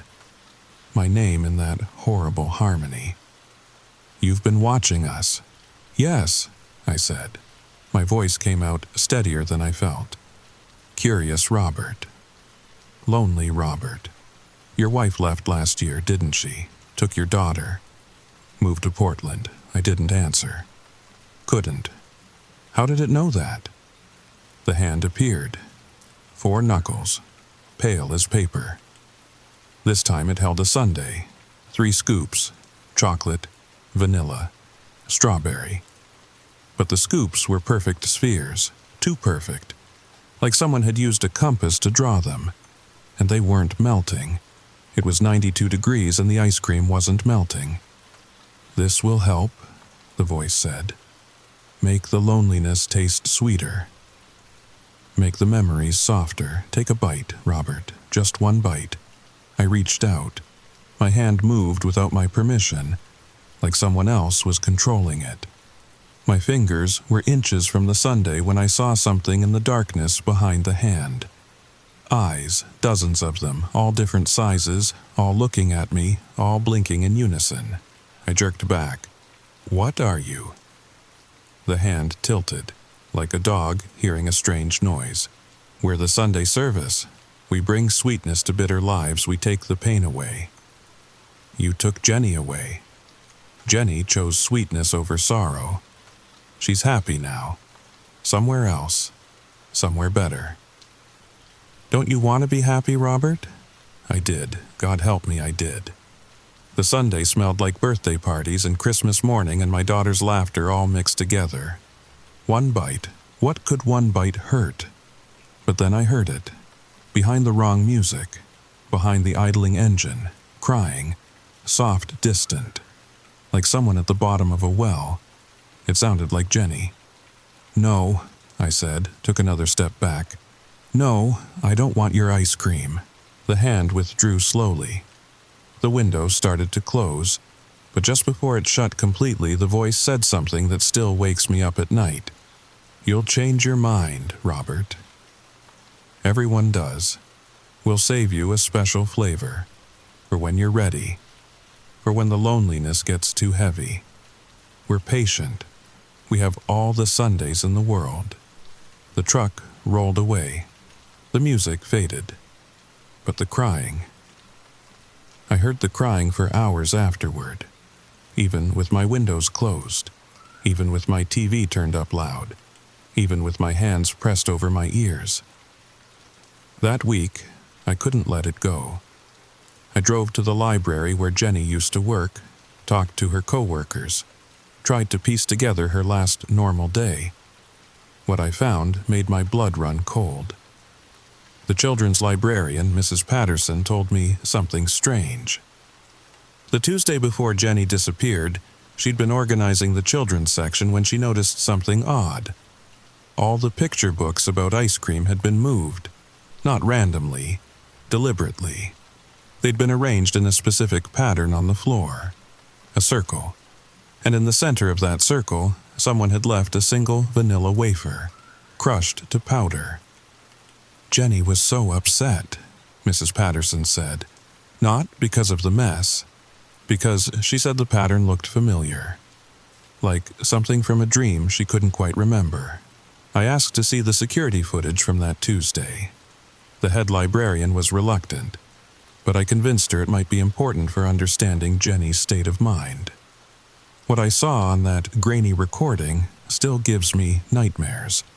At 3:47 p.m., exactly 1 week before the truck would take Jenny, she was alone in the children's section. The camera showed her shelving books, normal as anything. Then she stopped, stood perfectly still for 10 minutes, just like she would the following Sunday in her yard. But here's the thing. On the recording, Jenny was moving, arranging books, creating that circle pattern. But her face was completely blank, like she was asleep, or like something else was using her hands. When the 10 minutes were up, she blinked, looked around confused, and called out, "Hello? Is someone there?" She had no memory of arranging the books, no memory of the missing time. The truck had been practicing, controlling her, testing its influence days before it came for her completely. I started calling other libraries in towns that had experienced similar incidents. Most claimed they had no record of any ice cream truck problems. But a few librarians, when pressed, admitted strange things had happened before people went missing. Books rearranged. Children drawing the same picture without being asked. Always a white truck with windows that opened like mouths. In Millbrook, Iowa, the librarian finally broke down and told me about a little girl named Sarah. 3 days before the truck came, Sarah had spent her entire visit to the library writing the same sentence over and over. The music tastes like strawberry and sorrow. 47 pages of the same sentence in her 6-year-old handwriting. The truck wasn't just hunting on Sundays, it was preparing all week, seeding our minds, planting suggestions, making us crave what we feared. I realized something else. The exact timing, 3:47 p.m., wasn't random. It was the inverse of 7:43, which in military time is 1943. Add those digits together. 1 plus 9 plus 4 plus 3 equals 17. In some cultures, 17 is considered the most unlucky number. It represents death and transformation. But more than that, 3:47 p.m. is the exact moment when shadows begin to lengthen noticeably. When day starts its slide toward night. The liminal moment. The threshold. Perfect timing for something that existed between worlds to cross over. I tried to warn people. Put flyers in mailboxes, posted in the neighborhood Facebook group. But you know how it sounds.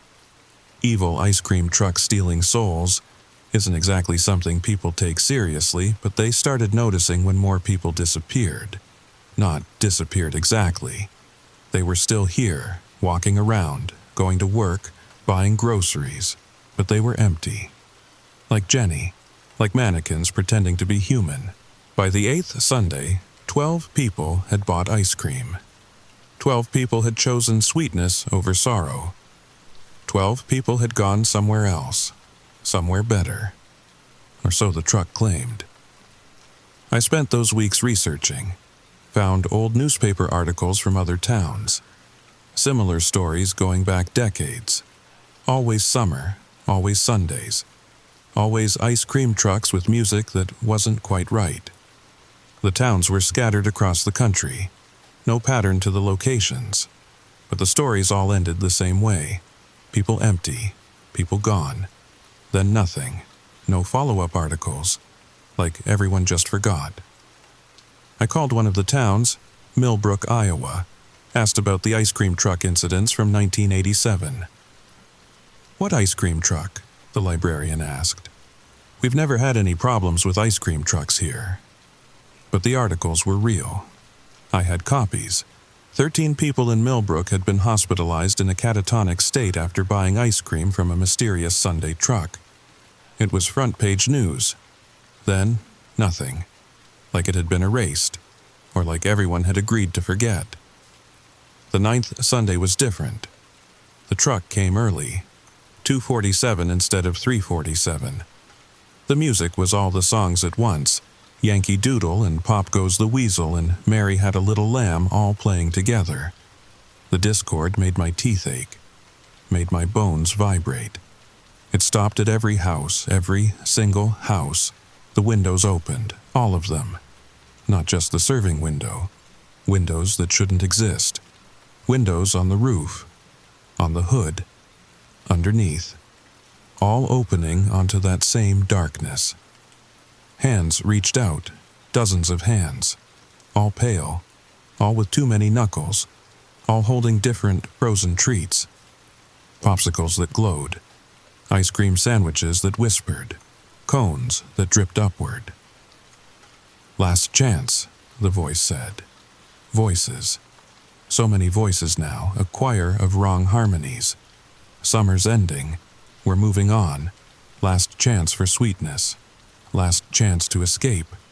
Last chance to forget what hurts. People came out of their houses, not walking, floating, drifting. Like balloons pulled by invisible strings.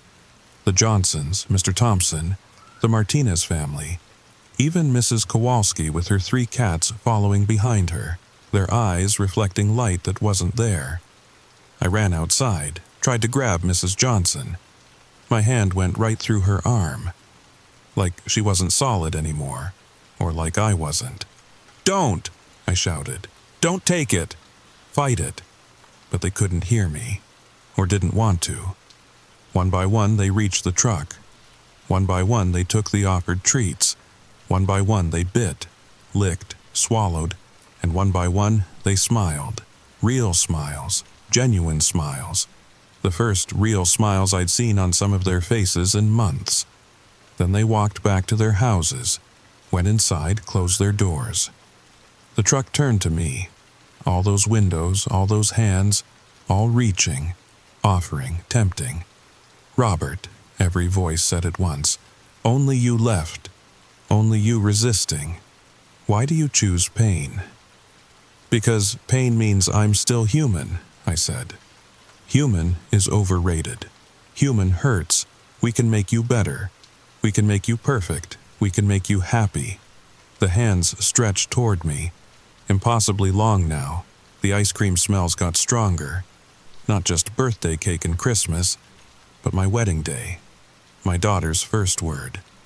Every good memory turned into a flavor. Every moment of joy frozen and served back to me. "Choose, Robert. Choose now, or we choose for you." I almost did it. Almost reached out. The loneliness was so heavy. The divorce. The empty house. The calls my daughter didn't return. It would be so easy to let it all go. To be empty but happy. To be gone but smiling. But then I remembered Jenny's crying. That sound from the bottom of the well. That's not happiness. That's not better. That's just nothing pretending to be something. "No," I said. "My answer is no." The hands withdrew. The windows closed, all except one. The original serving window. And from that darkness, something else emerged. Not a hand this time, a face. My face. But perfect, smiling. No wrinkles from stress.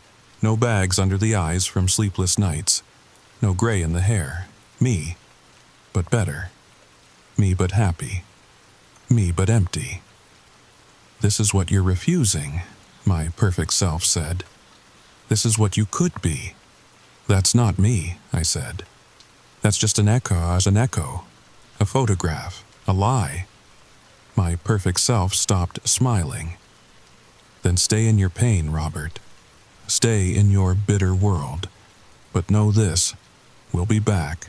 Not next Sunday, not next summer, but someday. when you're older, lonelier, when the weight is too much, we'll come back and you'll beg us for the sweetness you refused today. The window closed. The truck drove away. Not down the street this time, it just faded. Like morning mist. Like it was never there at all. I ran to the Johnson house, pounded on the door. No answer. Broke a window. Went inside. They were all there. Sitting at the dinner table. Forks in hand. Plates empty. Smiling at nothing. Moving in unison. Cutting invisible food. Chewing air. Swallowing nothing. Every house was the same. Everyone who'd taken the ice cream. All going through the motions of life. All perfectly synchronized. All empty. The police came the next day. Then the CDC. Then people in suits who didn't say who they worked for. They asked questions, took samples, made notes. Then they left, and we all agreed to forget. That's what the town decided. What else could we do? 12 families, 43 people, all catatonic but functional, all empty but alive. We take care of them, feed them, clean them, keep them safe. But they're not here anymore. They're somewhere else. Somewhere better, supposedly. The newspaper ran a story about a gas leak. Said it caused temporary confusion. Temporary, it's been 3 months. Nothing temporary about it. I'm telling you this because it's almost summer again. And Sundays are coming. And maybe, just maybe, you'll hear music that's not quite right. See us a truck that's too white. Be offered ice cream that smells like every good memory you've ever had. When that happens, and it will happen, remember Jenny's crying. Remember the 4 knuckles. Remember that sometimes pain is better than nothing at all. Don't take the ice cream, no matter how sweet it smells, no matter how much you hurt. Don't take the ice cream. But here's the thing that keeps me up at night. The thing that makes me check my calendar obsessively. Count the days. Mark the Sundays, sometimes. Sometimes when I'm really lonely. When the house is too quiet and the memories are too loud. I hear that music in my head, that wrong Yankee Doodle, that screaming lamb, that pop that never comes. And I wonder if I made the right choice. I wonder if they're really happier. I wonder if emptiness is better than loneliness. And I wonder, God help me, I wonder, what flavor they saved for me. Because they're coming back. I know they are. And next time I might not be strong enough to say no. Next time, I might take the ice cream. Would you? Think about that. And if you hear that music, that wrong music on a Sunday afternoon, remember my story. Remember Cedar Heights. Remember what happens to those who choose sweetness over sorrow. And whatever you do, don't look at the driver. I never told you what I saw when I finally looked. When the truck was fading away, and I ran to the front and looked through that dark windshield, I saw myself, driving, smiling, empty. I was already there. Part of me had already said yes. Part of me had already taken the ice cream. The question is, which part? The one telling you this story? Or the one driving that truck? Check your calendar. Count the Sundays. They're coming. Story number 4. The first time I saw a dead woman in my horse's eye, I was cleaning out Midnight's stall at 3 a.m. The barn was silent except for the soft shuffling of hooves and the occasional nickering from the other horses. But when I looked into Midnight's large dark eye, I saw her, a woman in a Victorian dress standing right behind me, her face pale as moonlight, her lips moving as if she were trying to speak. I spun around so fast I nearly dropped the pitchfork. Nothing. Just empty air and the familiar smell of hay and leather. My heart hammered against my ribs as I turned back to Midnight. She stood perfectly still, watching me with those impossibly deep eyes, and in them I saw the woman again, still there, still trying to speak. If you're listening to this late at night, maybe you should check what's reflected in your pet's eyes. You might see something that will keep you awake until dawn. But before I tell you what happened next, let me ask you this. Do you believe that some creatures can see between worlds? That maybe, just maybe, our animals know things we don't? Well, stick around, because after you hear my story, you might never look at your pet the same way again. And now, the story begins. My name is Sarah Mitchell, and I've been working with horses since I was 12 years old. Growing up in rural Montana, there wasn't much else to do but ride. My family owned a small ranch just outside of Whitefish. Nothing fancy, just 20 acres with a modest stable that housed 6 horses. I'd inherited Midnight from my grandmother when she passed 3 years ago. He was a massive black Friesian, the kind of horse that looked like he'd stepped out of a fairy tale. Grandma always said he was special, that he could see things others couldn't. I thought she meant he was good at spotting coyotes or sensing storms coming. I was wrong. The incident started small. I'd catch glimpses of movement in his eyes that didn't match our surroundings. A flutter of wings when we were in the indoor arena. A child running through a field when we were on a mountain trail with nothing but pine trees for miles. I told myself it was just tricks of the light, reflections from odd angles, my mind playing games after too many late nights. But that October evening changed everything. I'd been having trouble sleeping, the kind of restlessness that comes with autumn in Montana, when the days get shorter and the shadows grow longer. So I'd taken to visiting the barn at odd hours, finding comfort in the familiar routines of mucking stalls and grooming. Midnight always seemed awake when I arrived, no matter the hour, standing in his stall with his head over the door, waiting. His previous owner, my grandmother, used to do the same thing, she'd told me. Late-night visits when sleep wouldn't come. That particular night, the temperature had dropped below freezing. I could see my breath misting in the barn's overhead lights. The other horses were dozing, hip-cocked, heads low, but not Midnight. He watched me approach with an intensity that made me pause. "Hey, big guy," I whispered, running my hand along his neck. "Can't sleep either." He nickered softly, and I grabbed a brush from the tack room. It was while I was working on his mane that I made the mistake of looking directly into his eye. The barn behind me was reflected there, distorted by the curve of his eyeball but recognizable. Except there was someone else in the reflection. The woman stood about 10 feet behind me. Her dress was deep burgundy, with a high collar and long sleeves. Victorian, definitely. Her hair was pinned up in an elaborate style, and her skin had that translucent quality you see in old photographs. But it was her expression that made my blood run cold. Terror. Pure, undiluted terror. Her mouth opened and closed like a fish gasping for air. She was trying to scream, but no sound came out. At least, none that I could hear. I whirled around. The barn aisle stretched empty behind me.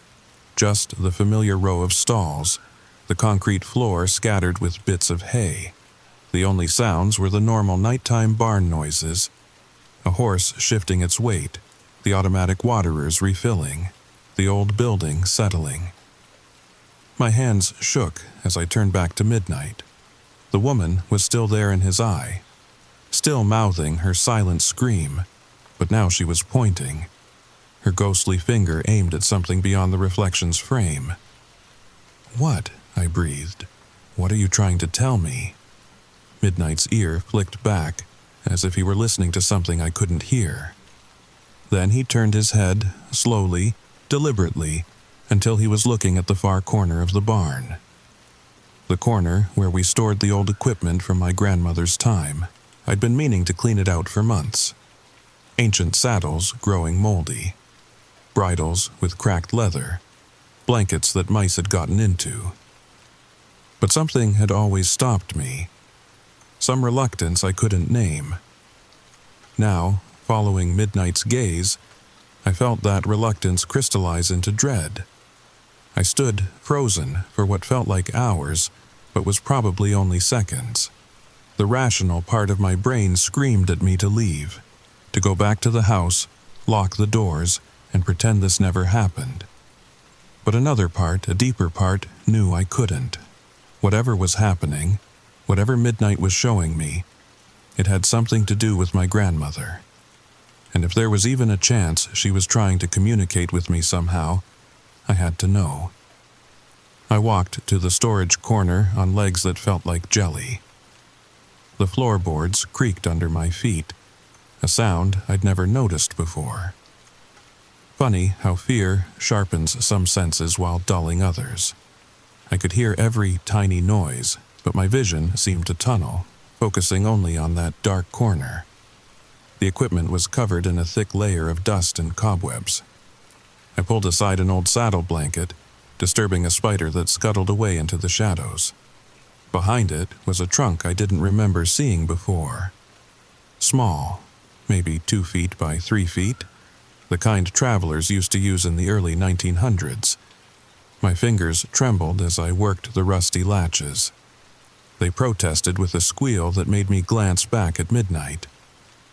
He stood perfectly still, watching, and in his eye, the Victorian woman had stopped screaming. She stood with her hands clasped, waiting. The trunk opened with a puff of stale air. Inside, wrapped in yellowed tissue paper, was a bundle of letters tied with a faded ribbon. Beneath them, a photograph. I held it up to the light and nearly dropped it. It was the woman from Midnight's Eye.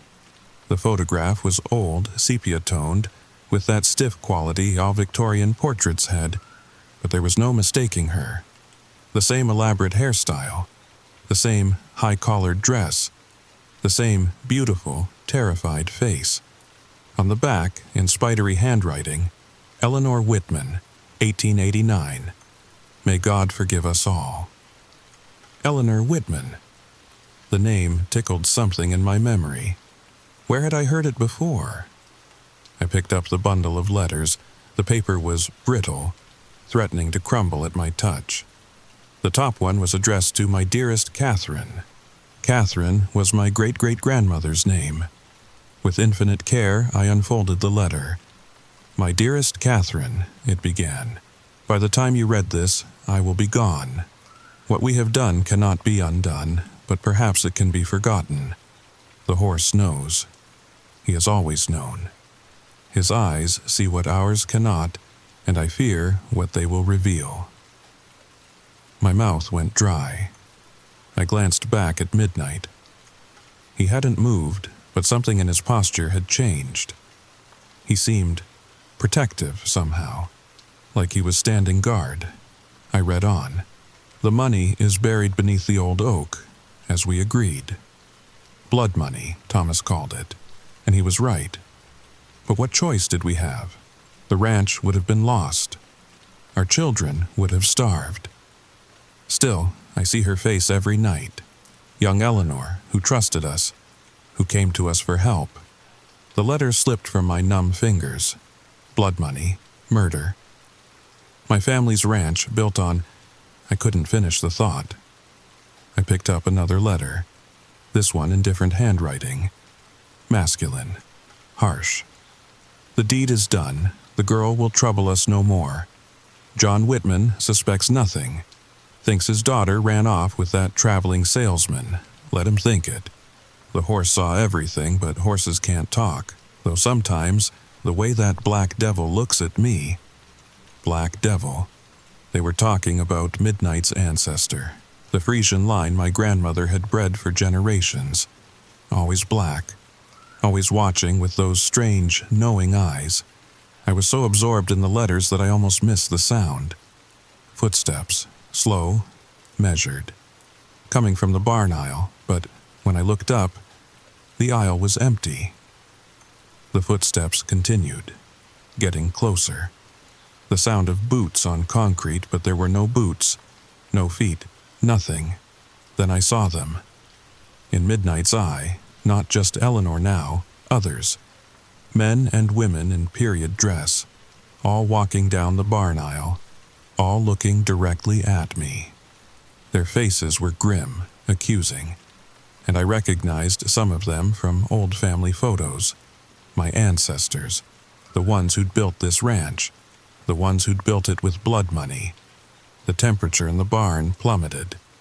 I could see my breath coming in quick, panicked puffs. The ghostly procession in Midnight's eye grew larger, more insistent. They were all pointing now, just like Eleanor had, pointing at the letters in my hands. I forced myself to read more, though every instinct screamed at me to run. The story unfolded in fragments. Eleanor Whitman had been the daughter of a wealthy businessman from back east. She'd come to Montana in 1889, seeking adventure. She'd had money, a lot of money, and she'd made the mistake of trusting the wrong people. My ancestors had befriended her, offered her a place to stay at their struggling ranch, and then, the letters didn't spell out the details, but I could piece it together. They'd killed her, taken her money, used it to save the ranch from foreclosure, and they'd hidden her body. But where? As if reading my thoughts, Midnight suddenly moved. He pawed at the ground with one massive hoof. Once, twice, 3 times. I looked at the spot he'd indicated. Just ordinary barn floor. Concrete that had been poured. When? I tried to remember what my grandmother had told me about the barn's construction. The original barn had burned down in the 1950s. This one was built on the same spot. Oh God, they'd built the new barn right over. I stumbled backward, the letters scattering from my hands. This whole time, every day I'd walked through this barn. Every hour I'd spent with the horses. I'd been standing over Eleanor's grave. The footsteps were louder now. Not just in my imagination, but real. The barn doors, which I'd carefully closed behind me, swung open. A wind that shouldn't exist in the still October night whipped through the aisle, sending hay swirling like snow. The horses were awake now, all of them, heads over their stall doors, ears pricked forward, watching something I couldn't see. But Midnight could see it. And in his eye, I watched Eleanor Whitman walk down the aisle toward us. No longer in the reflection, but somehow stepping through, using Midnight's eye as a doorway between worlds. She stopped just out of reach. Her mouth moved, and this time I heard her voice, faint as a whisper, cold as winter wind. They thought they could hide it, thought they could build over the truth. But the horses knew, the horses always knew. They passed the knowledge down, generation to generation, waiting for someone who would listen. I found my voice, though it came out as barely a croak. What do you want me to do? Tell the truth. Her form flickered like a candle flame. Let me rest. I'm so tired of watching.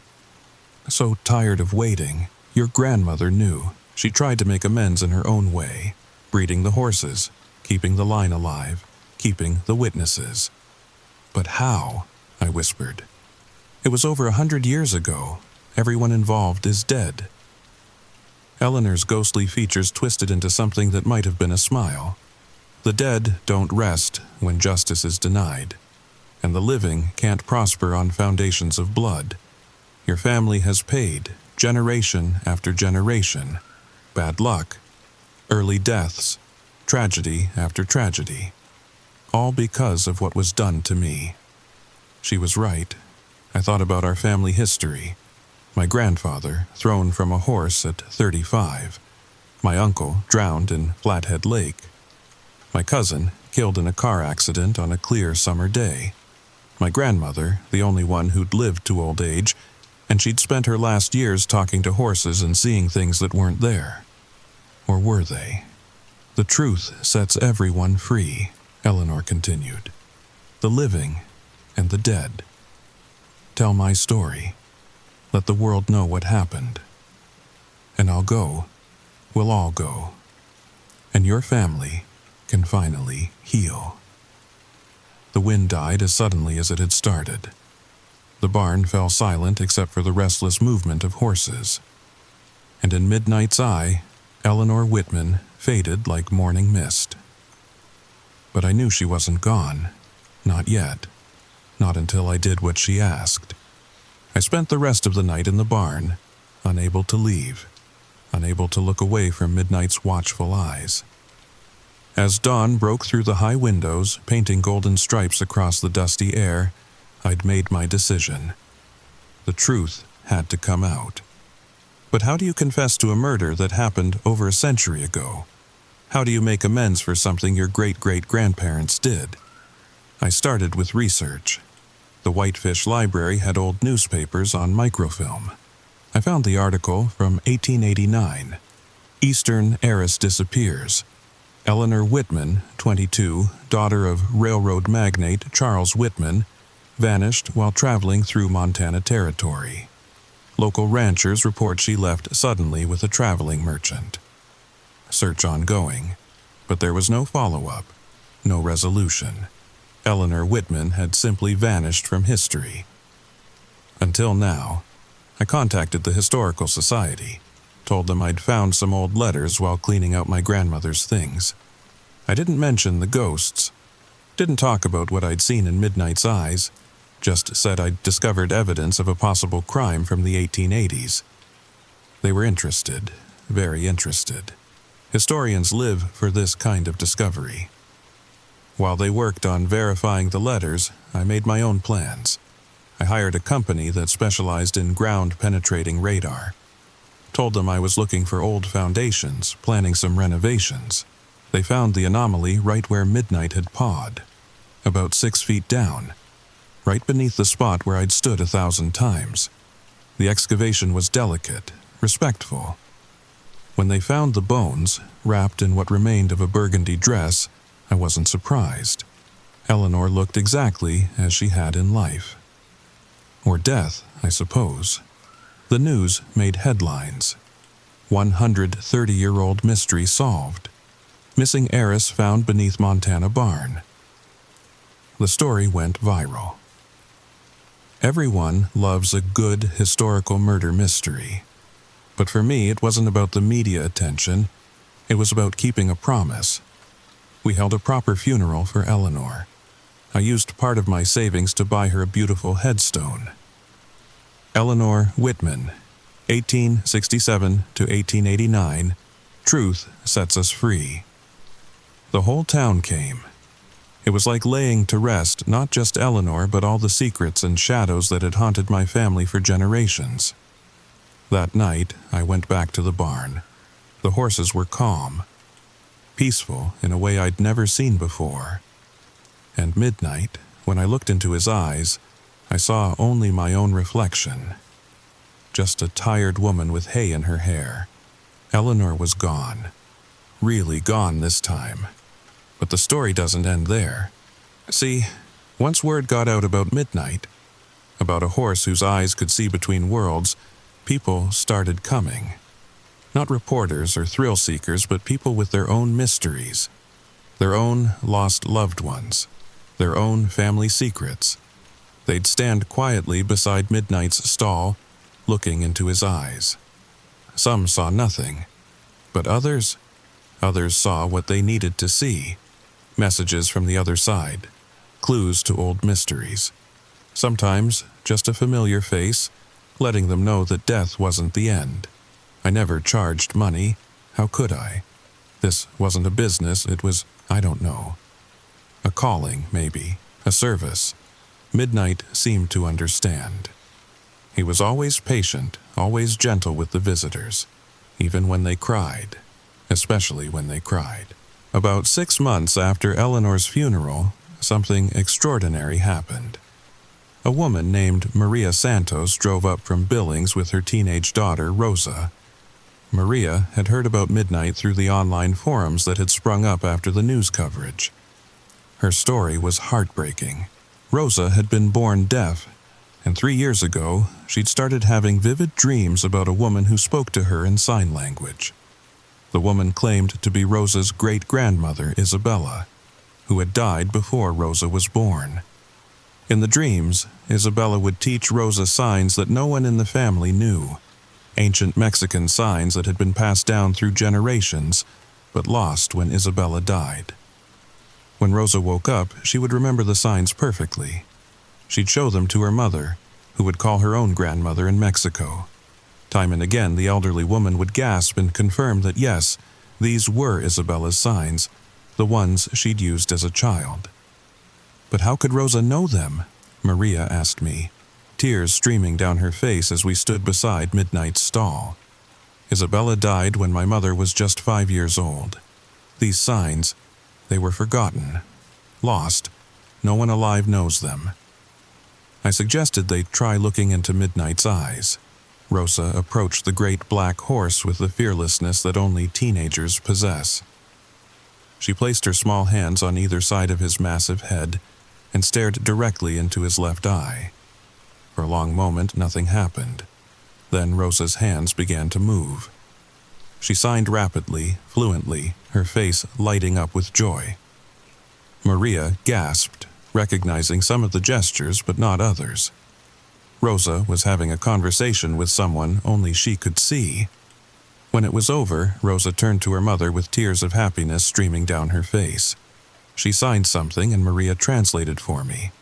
She says her great-grandmother is proud of her, that she's been watching over our family, trying to preserve our history through Rosa's dreams. Isabella says the signs Rosa has learned are a map to something Isabella hid before she died. It turned out that Isabella had buried a collection of family artifacts and documents in the desert near their old ranch in Mexico. She'd hidden them during the revolution, intending to retrieve them later. But she died suddenly, and the location died with her. Until now. Using Rosa's dream signs as a guide, the family traveled to Mexico and found the buried cache exactly where Isabella had indicated. Inside were photographs, documents, jewelry, and letters that traced their family history back 5 generations. The Mexican authorities hailed it as one of the most significant genealogical discoveries in decades. But for Rosa and Maria, it was something more.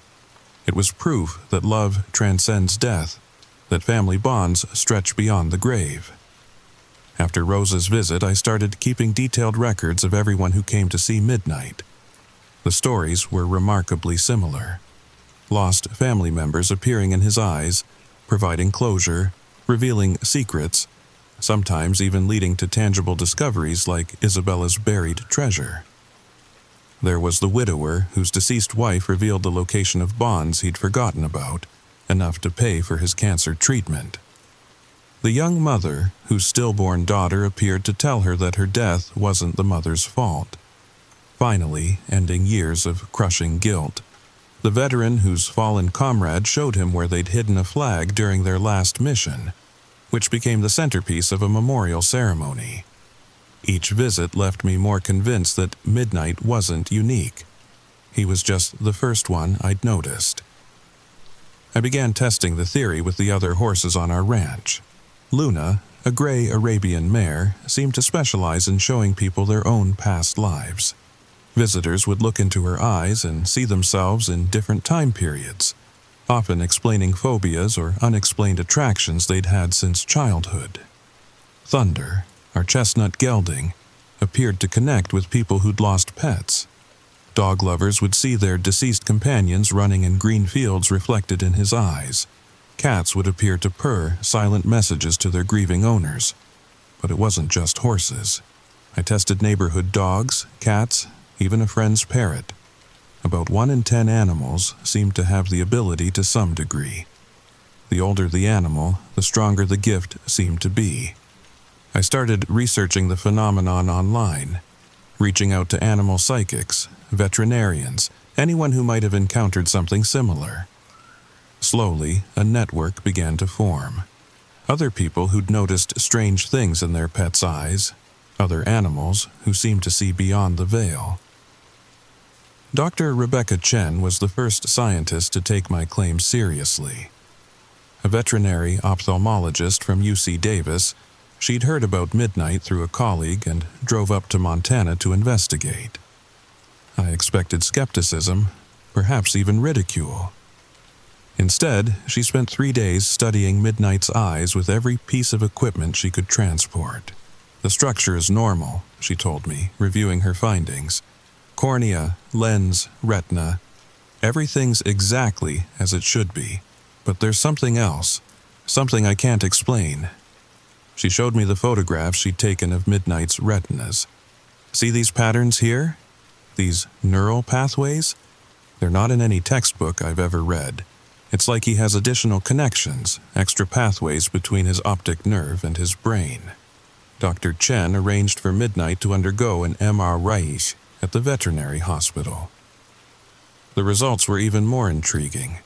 His visual cortex showed unusual activity, patterns of electrical impulses that didn't match any known equine brain activity. It's as if he's processing visual information on multiple levels simultaneously, she explained. Normal horses see what's in front of them. Midnight seems to be seeing layers, dimensions that overlap with our reality but exist separately from it.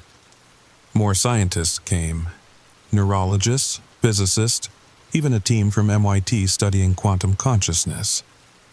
None of them could fully explain what they found, but all agreed that Midnight's brain was operating in ways that defied current understanding. The research attracted attention from universities around the world. We established the Whitman Institute for Interspecies Communication right there on the ranch, funded by grants from institutions that normally wouldn't touch anything remotely paranormal. Because this wasn't paranormal anymore. It was science we simply didn't understand yet. Today, 5 years after that first night when I saw Eleanor in Midnight's eyes, our little ranch has become something I never could have imagined. A research facility, a healing center, and a bridge between worlds. Midnight is getting older now. He's 23, ancient for a horse. His gift hasn't faded, but he's more selective about when and how he uses it. Almost as if he understands that his time is limited and wants to save his energy for the cases that matter most. We've bred him to several mares over the years, hoping to pass on his abilities. 2 of his offspring show promise. Storm, his son with Luna, seems to have inherited both parents' gifts, and Whisper, his youngest daughter, has eyes that reflect things even I can't understand. The research continues. Dr. Chen now leads a team of 12 scientists studying the neurological basis of interspecies psychic communication. They've identified genetic markers that seem to correlate with the ability, opening up possibilities for understanding why some animals can see beyond the veil while others cannot. But for all the scientific advances, the equipment and the theories, nothing has changed the fundamental truth that started it all. Some animals can see things we can't. They've always been able to. And if we're brave enough to look into their eyes, really look, they'll show us wonders beyond our wildest dreams. The barn is quiet now. Midnight dozes in his stall, just another horse on just another night. But sometimes, when the moon is full and the wind whispers through the rafters, I still catch glimpses in his eyes. Not Eleanor anymore, but others. Always others. Waiting their turn, waiting for someone to see, and I wonder, what do your pets see when they stare at empty corners? What makes them growl at nothing? What are they watching when their eyes track something you can't see? Maybe, just maybe, they're not looking at nothing after all. Maybe they're looking at everything we've trained ourselves not to see. What do you think? Have you ever noticed something strange in your pet's eyes? Something that shouldn't be there? Leave a comment below, share your story.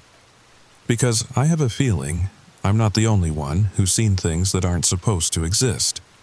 And if you want to hear more true stories like this one, stories that will make you question everything you thought you knew, hit that subscribe button. Because next week, I'll be sharing what happened when a family brought their golden retriever to meet Midnight. and what that dog's eyes revealed about a missing child case that had gone cold 20 years ago. Until then, sleep tight. And maybe leave a light on.